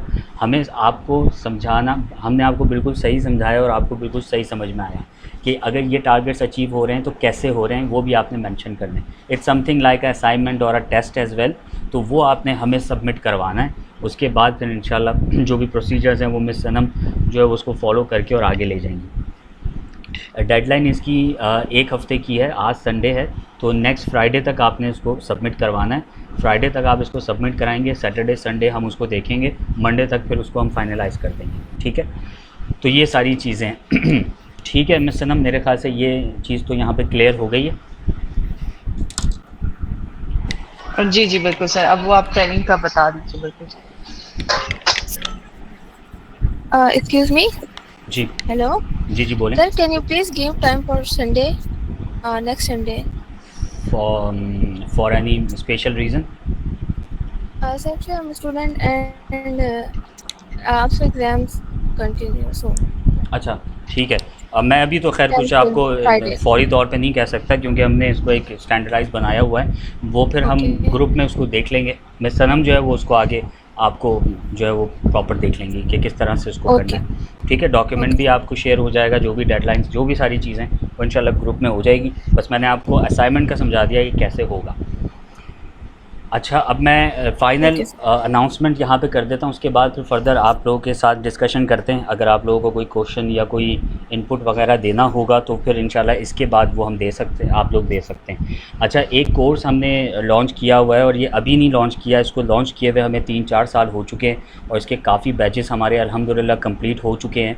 और ये तकरीबन 6 वीक्स का एक फ़ेलोशिप प्रोग्राम है, प्रोफेशनल SDG प्रोग्राम है जिसको हम पूरी दुनिया में करवा रहे हैं एंड अल्हम्दुलिल्लाह 1000+ इनरोलमेंट्स हमारे पास पूरी दुनिया से आ चुकी है। इसके अंदर जो भी लर्निंग है वो यहाँ पे मैं आपको बता देता हूँ। इसके अंदर हमने SDGs को अपने बिज़नेस में कैसे इंटीग्रेट करना है वो आपको इसमें कम्प्लीटली सिखाया जाएगा, बताया जाएगा। अभी आपको एक सैम्पल आइडियाज़ वगैरह हमने दे दिए हैं, लेकिन उसमें आपको प्रॉपर तरीके से एक बिज़नेस मॉडल बना के उसके अंदर SDG को इंटीग्रेट करके उनकी बायलॉज बना के, उनके KPIs बना के आप लोगों को सिखाया जाएगा प्रॉपर तरीके से, क्योंकि ये पूरे 6 वीक्स का प्रोग्राम है, तो हमारे पास टाइम भी बहुत ज़्यादा होगा समझने के लिए भी और चीज़ों को लेके चलने के लिए भी। और हर एक सेशन के बाद आप लोगों को एक प्रोजेक्ट असाइनमेंट भी मिला करेगा, जैसे सैटरडे संडे आपकी क्लास होगी और मंडे टू फ्राइडे तक फिर आप लोगों को उसके ऊपर होमवर्क मिला करेगा। फिर हम वहाँ से आगे चलेंगे, तो इसमें आपकी प्रैक्टिकल अप्रोच बहुत ज़्यादा होगी। उसके अलावा हम आपको इसमें आपके ऑपरेशंस, आपके CSR वगैरह, उसको भी हम इंटीग्रेट करके और लॉन्ग टर्म चीज़ों को हम बताएंगे। उसके बाद जो दूसरी चीज़ है जिसमें हम आपको सिखाएं, आई गेस आपको मेरी स्क्रीन नज़र आ रही है? मैंने इस वक्त जो है ना PDF फाइल खोली हुई है। यस सर, विजिबल है। अच्छा, थैंक यू। अच्छा, उसके बाद हम आपको जो है वो how to select right SDGs। बहुत सारे लोग गलती करते हैं कि उनका टारगेट SDG कुछ और होता है, लेकिन लैक ऑफ अवेयरनेस की वजह से वो किसी और SDG को स्टडी करते रहते हैं और उसको सामने रखते हैं, जिसकी वजह से उनका मॉडल सही नहीं बन पाता।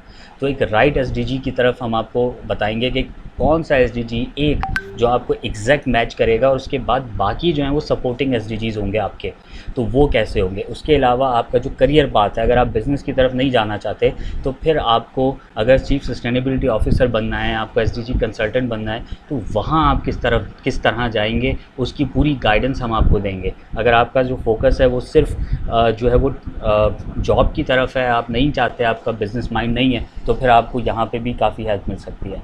जो तीसरा पॉइंट है वो हम आपको उसकी टोटली पॉलिसी फ्रेमवर्क और गवर्नेंस की जो अंडरस्टैंडिंग है वो हम आपको देंगे कि किस तरह आप नेशनल पॉलिसीज़ को लिंक कर सकते हैं, किस तरह आप उसको बना सकते हैं, पॉलिसी मेकिंग और कंसल्टिंग की तरफ आप किस तरह जा सकते हैं, ताकि आप पहले तो आप पॉलिसीज़ को पढ़ेंगे ना, उसको समझेंगे, उसके बाद फिर आप उसको बनाएंगे, तो उसको सारा एप्लीकेबल होगा, वो हम उसको उस तरह से आपको बताएंगे। मतलब एक दिन में हम एक चीज़ को डिस्कस करेंगे तो हम बहुत डेप्थ उसके अंदर जा पाएंगे।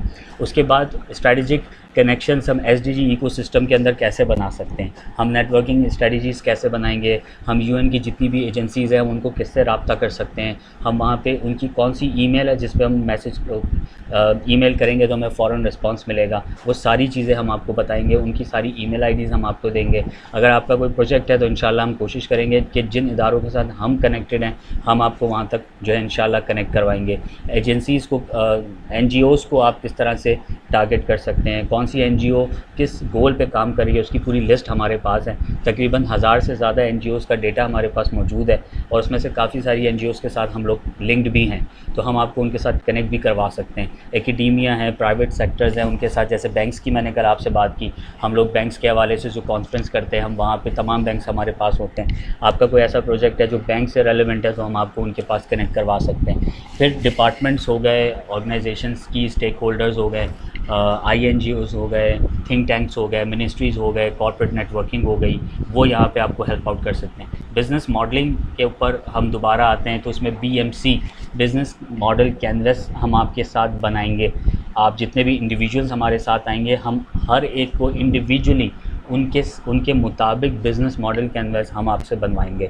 आपको समझ में आएगा कि आप जिस आइडिया के ऊपर काम कर रहे हैं वो कितना पावरफुल है, उसका क्या इम्पैक्ट आ सकता है, वो सस्टेनेबल है भी नहीं या नहीं, तो उसकी कंप्लीट आपके लिए हम जो है वो उसकी क्या कहते हैं कंसल्टेंसी हम आपको दे रहे होंगे कि आपने इसमें ये ठीक कर दें, ये ठीक कर दें, ये नहीं होना चाहिए, ये होना चाहिए, ताकि आप अपने बिज़नेस मॉडल को मज़ीद बेहतर बना सकें।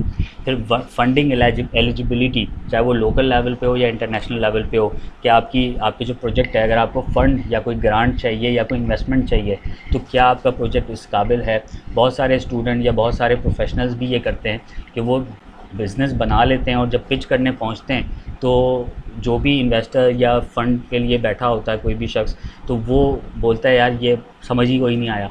हालांकि आइडिया ब्रिलियंट होता है, लेकिन प्रेजेंटेशन में बहुत सारी ऐसी गलतियाँ होती हैं जिसकी वजह से आप अपना आइडिया डिलीवर ही नहीं कर पा रहे होते।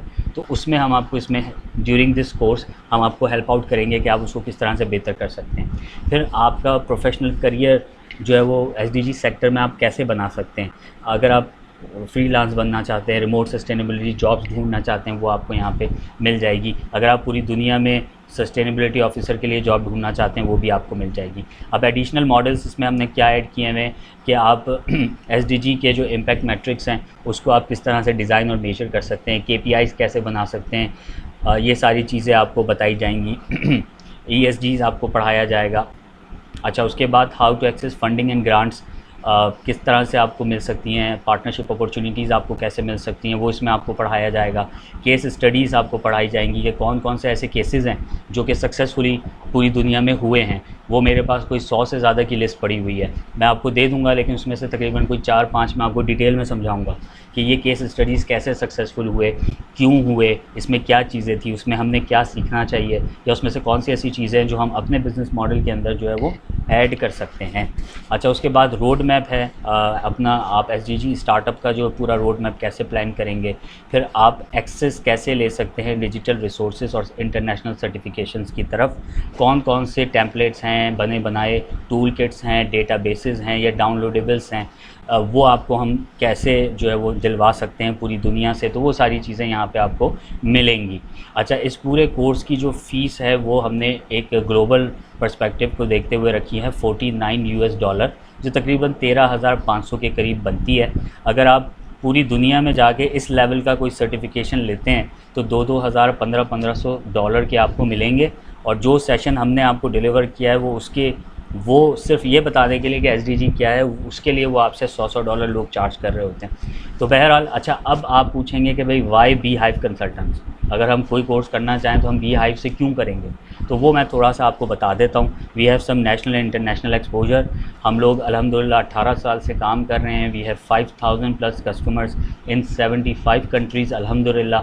हमने इंटरनेशनल गवर्नमेंट्स को भी सर्विसेज दी हुई हैं, लोकल गवर्नमेंट को भी दी हुई है, कॉर्पोरेट्स को भी दी हुई हैं, बड़े इदारों को भी दी हुई है। अच्छा, उसके अलावा हमारे पास सिर्फ मैं नहीं हूँ, मेरे अलावा हमारे पास टॉप के इंटरनेशनली सर्टिफाइड ट्रेनर्स और कंसल्टेंट्स मौजूद हैं। अब मैं आपको थोड़ी सी अपनी वेबसाइट जो है वो दिखा देता हूँ यहाँ पर, तो वेबसाइट से आपको थोड़ा सा आइडिया भी हो जाएगा।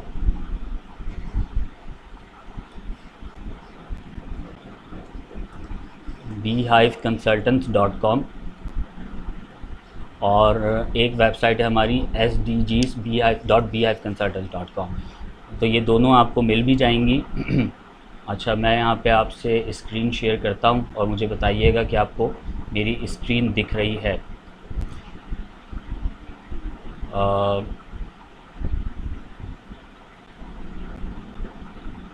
अच्छा जी, आपको मेरी स्क्रीन दिख रही है? नहीं फैजल भाई, नहीं दिख रही। अच्छा, मेरी तरफ से तो यहाँ पे जा नहीं रही सर, है। नहीं दिख रही। अब आ गई होगी आपके पास। यस सर, विजिबल है। जी आप हो गई। अच्छा, ये वेबसाइट है हमारी Beehive consultants private limited. Website URL है Beehive, इसको थोड़ा सा प्लीज़ इग्नोर कीजिएगा। हमारा HTTP जो है वो अभी पिछले दिनों ही हमारा एक्सपायर हुआ है, तो इंशाल्लाह दोबारा सिक्योर हो जाएगा। 1 साल का लाइसेंस होता है इसका पेड का, फ्री वाले हम यूज़ नहीं करते हैं। अच्छा, यहाँ पर Beehive की ये वेबसाइट आपको दिख रही है, स्लाइडर में ये आपको सारी तस्वीरें दिख जाएंगी। ये हमारी SDG सिंध गवर्नमेंट के साथ कॉन्फ्रेंस हुई थी, ये उसकी तस्वीर आपके सामने आ रही है। ये हमारी जहाँ मुझे गोल्ड मेडल अवार्ड हुआ था UN की 75th एनिवर्सरी पे, ये उसकी हमारी कॉन्फ्रेंस है। और ये हमारी दाऊद यूनिवर्सिटीज़ में हमने बहुत सारे सेशंस किए। ये क्लाइमेट चेंज का 6th green climate change and green finance की कॉन्फ्रेंस हमने करवाई थी, ये वो है। इस साल इंशाल्लाह 8th क्लाइमेट चेंज हम लोग करवा रहे हैं। और ये हमारी मुख्तलिफ़ कम्युनिटी बेस्ड हमारे सेमिनार्स होते हैं। ये मेमन कम्युनिटी में हमारा एक वर्कशॉप हुआ था फॉर आर्टिफिशियल इंटेलिजेंस। ये हमारा फेडरेशन हाउस के अंदर एक प्रोग्राम हुआ था, इंपोर्ट एक्सपोर्ट किस तरह हम बढ़ा सकते हैं फेडरेशन हाउस के अंदर। तो ये सारी चीज़ें यहाँ पे हम थोड़ा सा नीचे आते हैं तो we are authorised partner of Microsoft and KMK university of Finland. जब आप इसके ऊपर क्लिक करेंगे तो एक नया पेज खुलेगा और वहाँ पे आप जाके इसको पूरा स्टडी कर लीजिएगा, तो आपको समझ में आएगा कि हम Beehive, माइक्रोसॉफ्ट और KMK यूनिवर्सिटी फिनलैंड, हम तीनों मिलके एक बहुत बड़ा प्रोजेक्ट कर रहे हैं पाकिस्तान के अंदर। It's called Microsoft skills for jobs. इसके ऊपर अगर आप काम पढ़ते हैं तो फिर वो आप माइक्रोसॉफ्ट तक में जॉब के लिए अप्लाई कर सकते हैं। बहरहाल ये हमारा अभी मैंडेट नहीं है, ये एक बहुत बड़ा प्रोग्राम है, इसको हम बाद में देख सकते हैं। थोड़ा सा और नीचे आएंगे तो आपको यहाँ पे हमारे सपोर्टिंग पार्टनर्स और रिकग्निशंस वगैरह मिल सकते हैं। USAID है, यूनाइटेड स्टेट है, और आपका इग्नाइट है, ये मिनिस्ट्रीज़ हैं, सिंध गवर्नमेंट है। उसके अलावा हम आगे बहुत सारे डिपार्टमेंट्स हैं, ये सब हमें जो है वो सपोर्टिंग पार्टनर्स में हमारे आते हैं। अगर हम वैल्यूड कस्टमर्स की तरफ जाते हैं तो यहाँ पर आपको हमारे वैल्यूड कस्टमर्स मिल जाएंगे। जिसमें सर फहरिस्त आपको यहाँ पे तमाम बैंक्स के नाम मिल जाएंगे। यहाँ पर आपको कॉर्पोरेट्स मिल जाएंगे जिनके साथ हमने काम किया हुआ है। सारे बड़े बड़े नाम हैं यहाँ पे, कैपको, NLC, के इलेक्ट्रिक है, एबट है, FBCL है, डायमंड जंबो लोन है, डाइवो है, आरिफ हबीब है, ये सारे हैं। तो तारा ग्रुप है, ये पंजाब में बहुत मशहूर नाम है, पैकेजेस है, ये सारी चीज़ें। और OGDCL है हमारे पास, टू नोट जर्मन कंपनी है।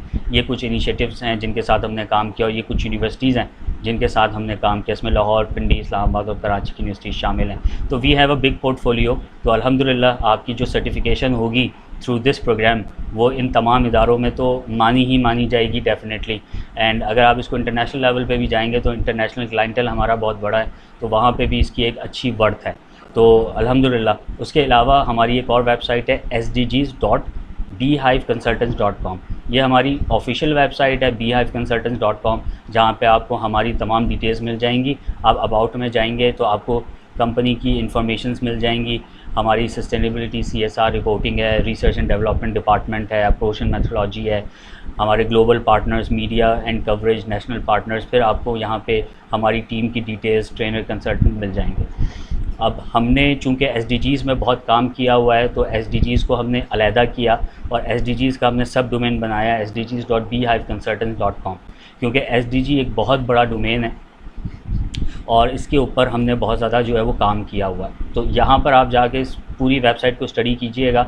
अभी बहुत सारी चीज़ें इसमें इंशाल्लाह ऐड हो जाएंगी, बहुत सारे नए कंटेंट ऐड हो जाएंगे। और जो पोर्टल मैंने कल आपसे डिस्कस किया था कि जो पोर्टल हम लोग लॉन्च करने जा रहे हैं, जिसमें हम कनेक्टिविटी लेकर आएंगे कि जो लोग आपस में कनेक्ट होना चाहते हैं, अपने प्रोजेक्ट्स को कनेक्ट करना चाहते हैं, तो वो इसी प्लेटफॉर्म पे हम लॉन्च करने वाले हैं। तो जब आप इस वेबसाइट को दोबारा इंशाल्लाह महीने भर के बाद खोलेंगे तो आपको यहाँ पे वो पोर्टल लाइव दिखेगा, जिसके अंदर आप अपना अकाउंट क्रिएट कर पाएंगे, आप दूसरे लोगों से बात कर पाएंगे, अपने प्रोजेक्ट को शेयर कर पाएंगे और लोगों से बात कर पाएंगे। तो ये SDG का जो पूरा बिज़नेस मॉडल है वो हमने अलहदा वेबसाइट बना के यहाँ पे रखा हुआ है। कौन कौन सी ट्रेनिंग हम लोग दे रहे हैं, ट्रेनिंग सेक्शन में आप आ सकते हैं। ट्रेनिंग के अंदर जब आप आते हैं तो यहाँ पे आपको हमारी सारी की सारी ट्रेनिंग्स दिख जाएंगी। यहाँ पे गवर्नमेंट लेवल पे जो ट्रेनिंग्स हम वो दे रहे हैं वो ये है। ये काफ़ी जो है वो गवर्नमेंट ऑफिशियल्स हैं वो हमारे पास आते हैं ये ट्रेनिंग्स लेने के लिए। अगर हम कॉर्पोरेट की बात करें तो कॉर्पोरेट्स हमसे इस टाइप की ट्रेनिंग्स ले रहे होते हैं। इंस्टीट्यूशन से बात करें तो इंस्टीट्यूशन में जो भी रिसर्चर्स होते हैं या फिर एकेडमिक हेड्स होते हैं, HODs होते हैं, वो हमसे ये वाली ट्रेनिंग्स ले रहे होते हैं। हम थोड़ा सा नीचे जाते हैं, NGOs के लिए ये ट्रेनिंग्स मौजूद है, सस्टेनेबिलिटी और इन्वायरमेंट के लिए अलग से हमारे पास ये ट्रेनिंग्स मौजूद हैं, और एग्जीक्यूटिव ट्रेनिंग्स हमारे पास ये सारी मौजूद हैं। अगर हम सर्विसेज की बात करते हैं तो सर्विसेज में भी हमारे पास गवर्नमेंट लेवल की भी सर्विसेज मौजूद हैं। ये हम गवर्नमेंट को दे रहे होते हैं। पॉलिसी फॉर्मेशन एंड एडवाइजरी है, सस्टेनेबल रिपोर्टिंग कंप्लाइंस है, पब्लिक सेक्टर कैपेसिटी बिल्डिंग है, ये सारी कॉर्पोरेट को हम ये सारी सर्विसेज दे रहे होते हैं कि किस तरह से उनको कार्बन फुटप्रिंट कम करना है, ESG को किस तरह से उन्होंने आगे लेके चलना है, सप्लाई चेन को सस्टेनेबल कैसे बनाना है। और अगर हम इंस्टीट्यूशंस की बात करते हैं तो ये सर्विसेज हम इंस्टीट्यूशन को दे रहे होते हैं। किसी भी यूनिवर्सिटी को अगर अपने करिकुलम को डेवलप करवाना है SDGs को लेकर, तो वो हम उनको सर्विसेज यहाँ पर दे रहे होते हैं। इसी तरह से NGOs को हम ये सारी सर्विसेज दे रहे होते हैं।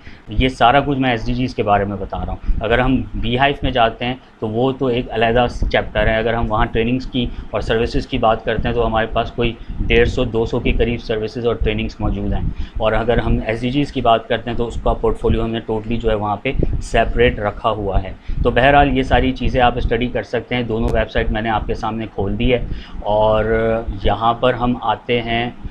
यहाँ पर मैं आपको दिखा देता हूँ, ये हमारा कोर्स है जिसकी डिटेल्स जो हैं वो इंशाल्लाह आपको मिल जाएंगी। और ये इसकी सारी डिटेल्स आ रही हैं कौन इसको ज्वाइन कर सकता है, कैसे ज्वाइन कर सकता है। और ये फ़ेलोशिप जनरल फ़ेलोशिप प्रोग्राम है। अगर आपको बिल्कुल भी SDG नहीं आता, नहीं पता, तब भी आप इसको ज्वाइन कर सकते हैं। और अगर आपको SDG आता है और आप एडवांस लेवल पे है तब भी आप इसको ज्वाइन कर सकते हैं, क्योंकि इसमें SDG भी पढ़ाया जाएगा।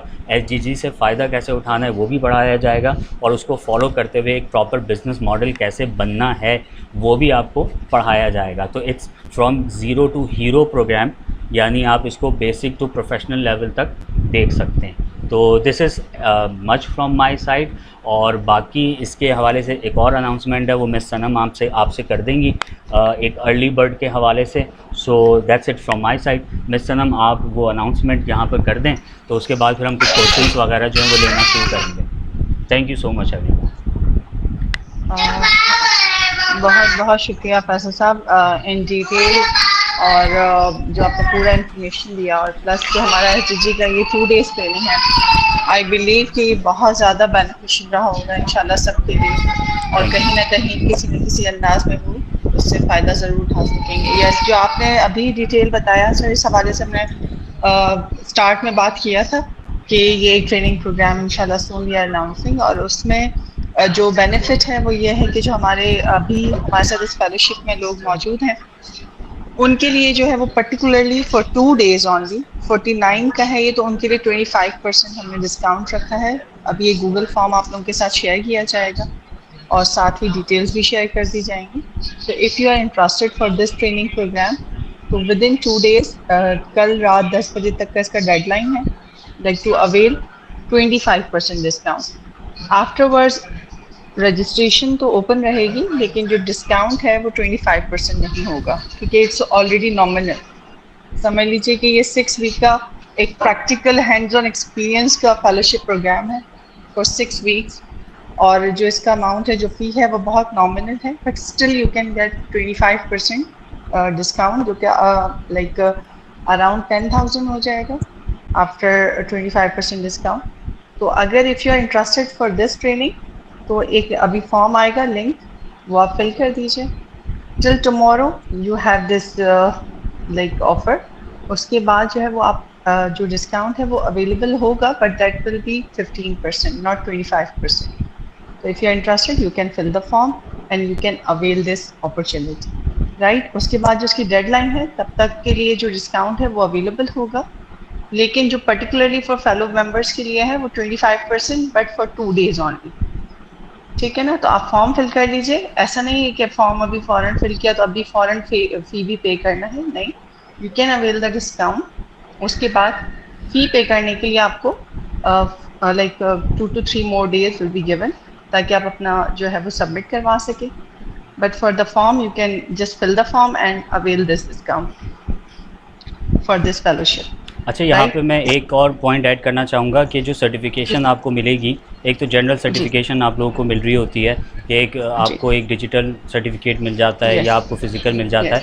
ये जो सर्टिफिकेट आपको मिलेगा विद यूनिक QR कोड मिलेगा, यानी ये ऑथराइज सर्टिफिकेट होगा from the beehive consultants private limited. वो QR कोड आपके हर सर्टिफिकेट पे एक यूनिक QR कोड होगा। जैसे ही कोई उसको स्कैन करेगा तो हमारी वेबसाइट का लिंक खुलेगा और उस पर आपका सर्टिफिकेट विजिबल होगा। The same model Microsoft is using, we are using that model as well. तो इसमें ताकि किसी किस्म का कोई फेक प्रोफाइल ना बन सके, तो आपके जितने भी सर्टिफिकेट्स होंगे हमारी वेबसाइट पे अपलोड होंगे, लिंक्ड होंगे। तो जब भी आप किसी जॉब के लिए अप्लाई करेंगे वो इसको स्कैन करेंगे और वेरीफाई करेंगे। ये चीज़ मार्केट में ऑलरेडी हमारे तमाम कॉर्पोरेट्स को पता है। तो जब भी कोई बीहाइव का सर्टिफिकेट लेके पहुंचता है तो वो सबसे पहले स्कैन कर रहे होते हैं। पिछले 12 सालों में मैं सिर्फ SDG की बात नहीं कर रहा, जितने भी सर्टिफिकेट्स हमने ऑफ़र किए हैं उनकी जो टोटल अब तक हमने सर्टिफिकेट्स दिए हैं इसी तरह से वो 5 लाख से ज़्यादा हैं पूरी दुनिया में। यानी 5 लाख हम आप कह सकते हैं कि हमारे स्टूडेंट्स इस वक्त पूरी दुनिया में मौजूद हैं। किसी ने हमारे कोई कोर्सेज़ किए हुए, किसी ने हमारे कोई कोर्सेज़ किए हुए, और हमारे पास जितने भी ट्रेनर्स और कंसल्टेंट्स हैं वो 100% जो हैं वो क्वालिफाइड हैं और बहुत ज़्यादा हाई प्रोफाइल लोग हैं। अल्हम्दुलिल्लाह। That's amazing. It's again a unique point कि आप इसको इस तरह भी अवेल कर सकेंगे। तो फॉर्म आपसे मिस शेयर कर देंगे मिस जन्नत अभी ग्रुप में भी, और इस प्रोग्राम की पूरी डिटेल्स और उसके बेनिफिट वो तमाम चीज़ें जो हैं वो अब शेयर कर दी जाएंगी। ठीक है। और असाइनमेंट आपको डेडलाइन के साथ वो भी शेयर कर दिया जाएगा फॉर सर्टिफिकेशन। ठीक है। फर्दर कोई क्वेश्चन है तो आप लोग पूछ सकते हैं। जी, हमारे पास तकरीबन 7 मिनट है। मैंने जो आधा घंटा डिले किया है वो मैंने अल्हम्दुलिल्लाह कवर कर लिया है। तो बस हमारे पास 7 मिनट हैं, और 7 मिनट में जितने भी सवाल आते हैं मोस्ट वेलकम। उसके अलावा अगर कोई सवाल आता है तो आप ईमेल करें या ग्रुप में कर दीजिएगा, इंशाल्लाह उसको हम कवर कर लेंगे।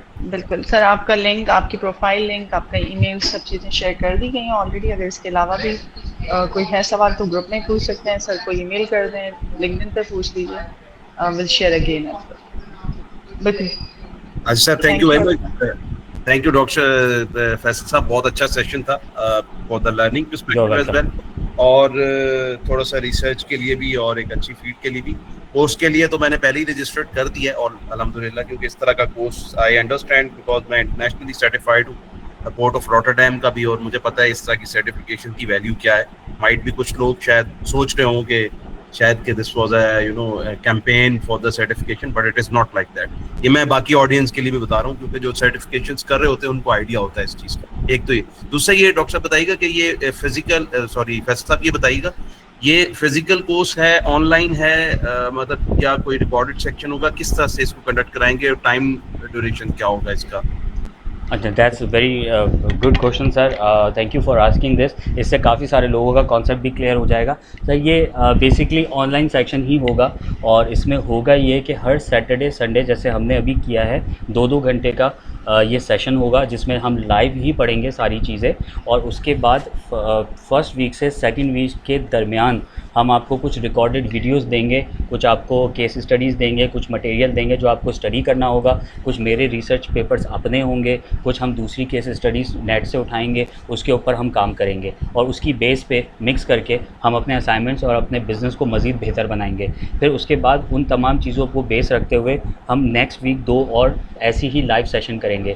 फिर नेक्स्ट वीक तक हम फिर आपको मज़ीद कुछ डॉक्यूमेंट्स, कुछ रिसर्च पेपर्स, कुछ और चीज़ें देंगे। इसी तरह से ये 6 वीक का पूरा प्रोग्राम होगा, और 6 वीक्स में 2-2 घंटे वीकेंड में ये प्रोग्राम्स हम लेकर चलेंगे।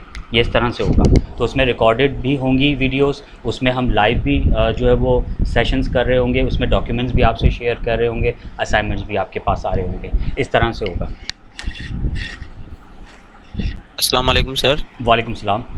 सर मेरा क्वेश्चन थोड़ा जनरल है एसडीजीज के बारे में और उसके अवेयरनेस के बारे में, कि जैसे कि रूरल सिंध और सिंध के काफ़ी छोटे सिटीज़ जो हैं लाइक हैदराबाद में, या इवन मैं कल अपनी एक गैदरिंग में बैठा था दोस्तों के साथ, को बाकी काफ़ी लोगों को एसडीजीज का पता ही नहीं कि इवन सस्टेनेबिलिटी है क्या चीज़।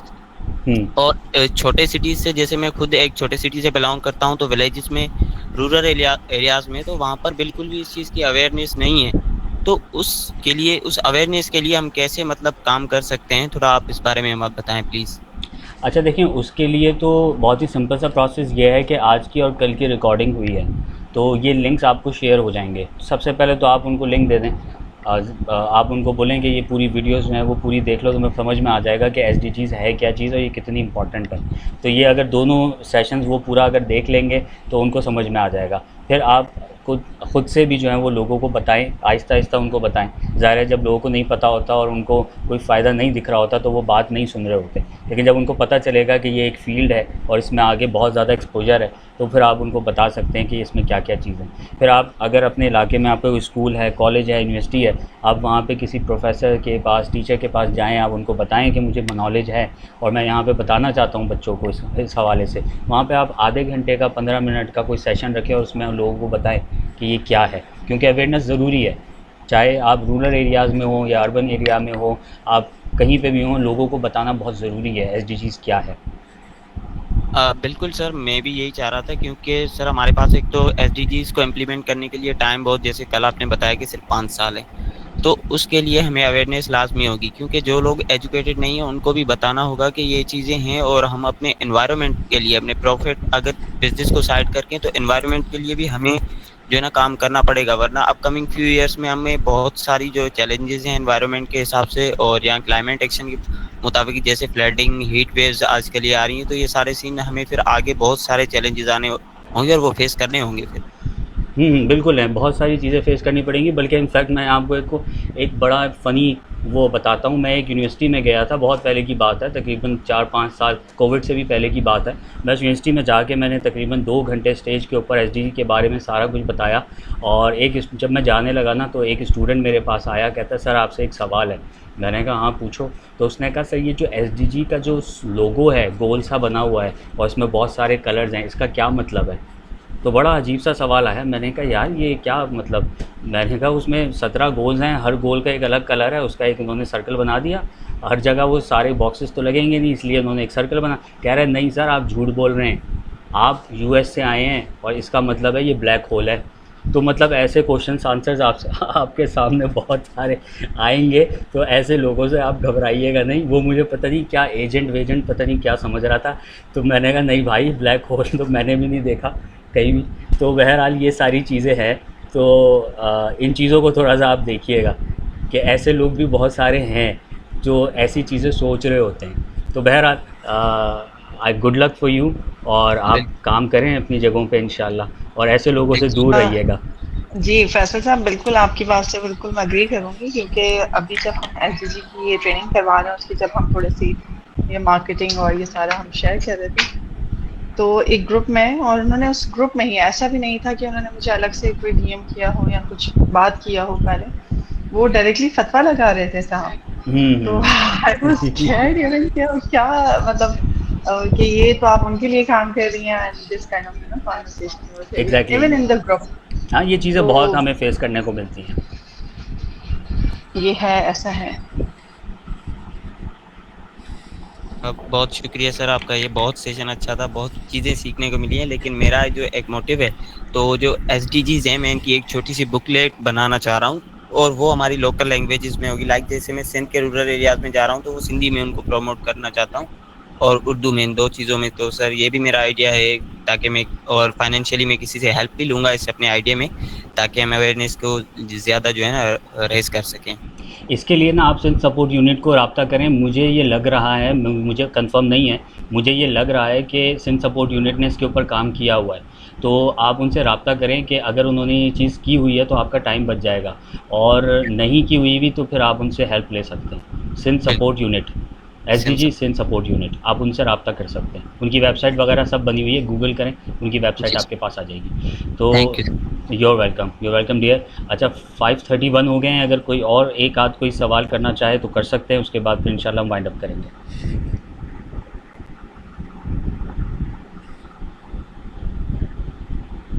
चलें, thank you so much everyone. मुझे बड़ा अच्छा लगा, और मुझे बहुत अच्छा लगा जिस तरह की आप लोगों की इन्वॉल्वमेंट रही, कल के दिन भी, आज के दिन भी। और मुझे बहुत मुझे लगा कि मेरे जो वीकेंड है वो बड़ा कारआमद हो गया, एंड आई रियली इन्जॉयड आप लोगों की जो कंट्रीब्यूशन थी। I really loved it, thank you so much.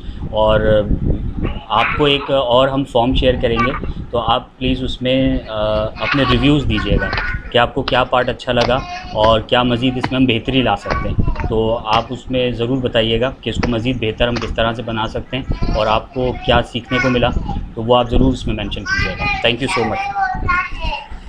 Thank you so much Faisal साहब, बहुत शुक्रिया। Thank you. अल्लाह हाफ़िज़। अल्लाह हाफ़िज़ and thank you so much Faisal sahab कि आपने अपना वक्त दिया और हमें ये नॉलेज दी, और जिस तरह से आपने लीडरशिप और SDGs को कनेक्ट करके हमें आगाही दी और वायलम किया, इस सब के लिए बहुत ज़्यादा शुक्रिया। और मुझे उम्मीद है कि जो नॉलेज थी हम सब के लिए बहुत यूज़फुल रहेगी, और हम इसको यूज़ करके कुछ सस्टेनेबल चेंजेस अपनी लाइफ में और अपनी कम्युनिटीज़ के अंदर और ग्लोबली भी कर सकते हैं। तो आप सबका बहुत ज़्यादा शुक्रिया जिन्होंने अपना वक्त दिया, जिन्होंने ये 2 दिन ज्वाइन किए। हमारे जो फेलोज़ हैं और पार्टिसिपेंट्स हैं, थैंक यू सो मच। हम आपसे इसकी जो टास्क हैं और इसकी जो डेडलाइन वगैरह है वो सारा कुछ ग्रुप के अंदर शेयर कर देंगे, और उसके अंदर जो भी आपको प्रॉब्लम्स आएँ, कुछ भी हो, तो आप ग्रुप के अंदर जो है हमसे पूछ के वो काम कर सकते हैं। तो उम्मीद है कि आपका वो टास्क भी बेहतरीन तरीके से हो जाएगा, और ये जो आपको नॉलेज मिली है आप इसको इस्तेमाल करते हुए अपनी ज़िंदगियों में कुछ सस्टेनेबली जो चेंजेस हो सकती हैं उनको ला सकते हैं। तो हमसे जुड़े रहिए और सीखते रहिए, क्योंकि ये जो सेशन था आज का वो भी सिर्फ सीखने और ग्रो करने का था, यानी कि आपने जो इससे सीखा है अब आप उसको अपनी ज़िंदगी में अमल करें और उसको ज़्यादा आगे बढ़ाएं। तो thank you so much everyone, thank you to our trainer, thank you so much, thank you. So अल्लाह हाफिज़ एंड टेक केयर एवरीवन।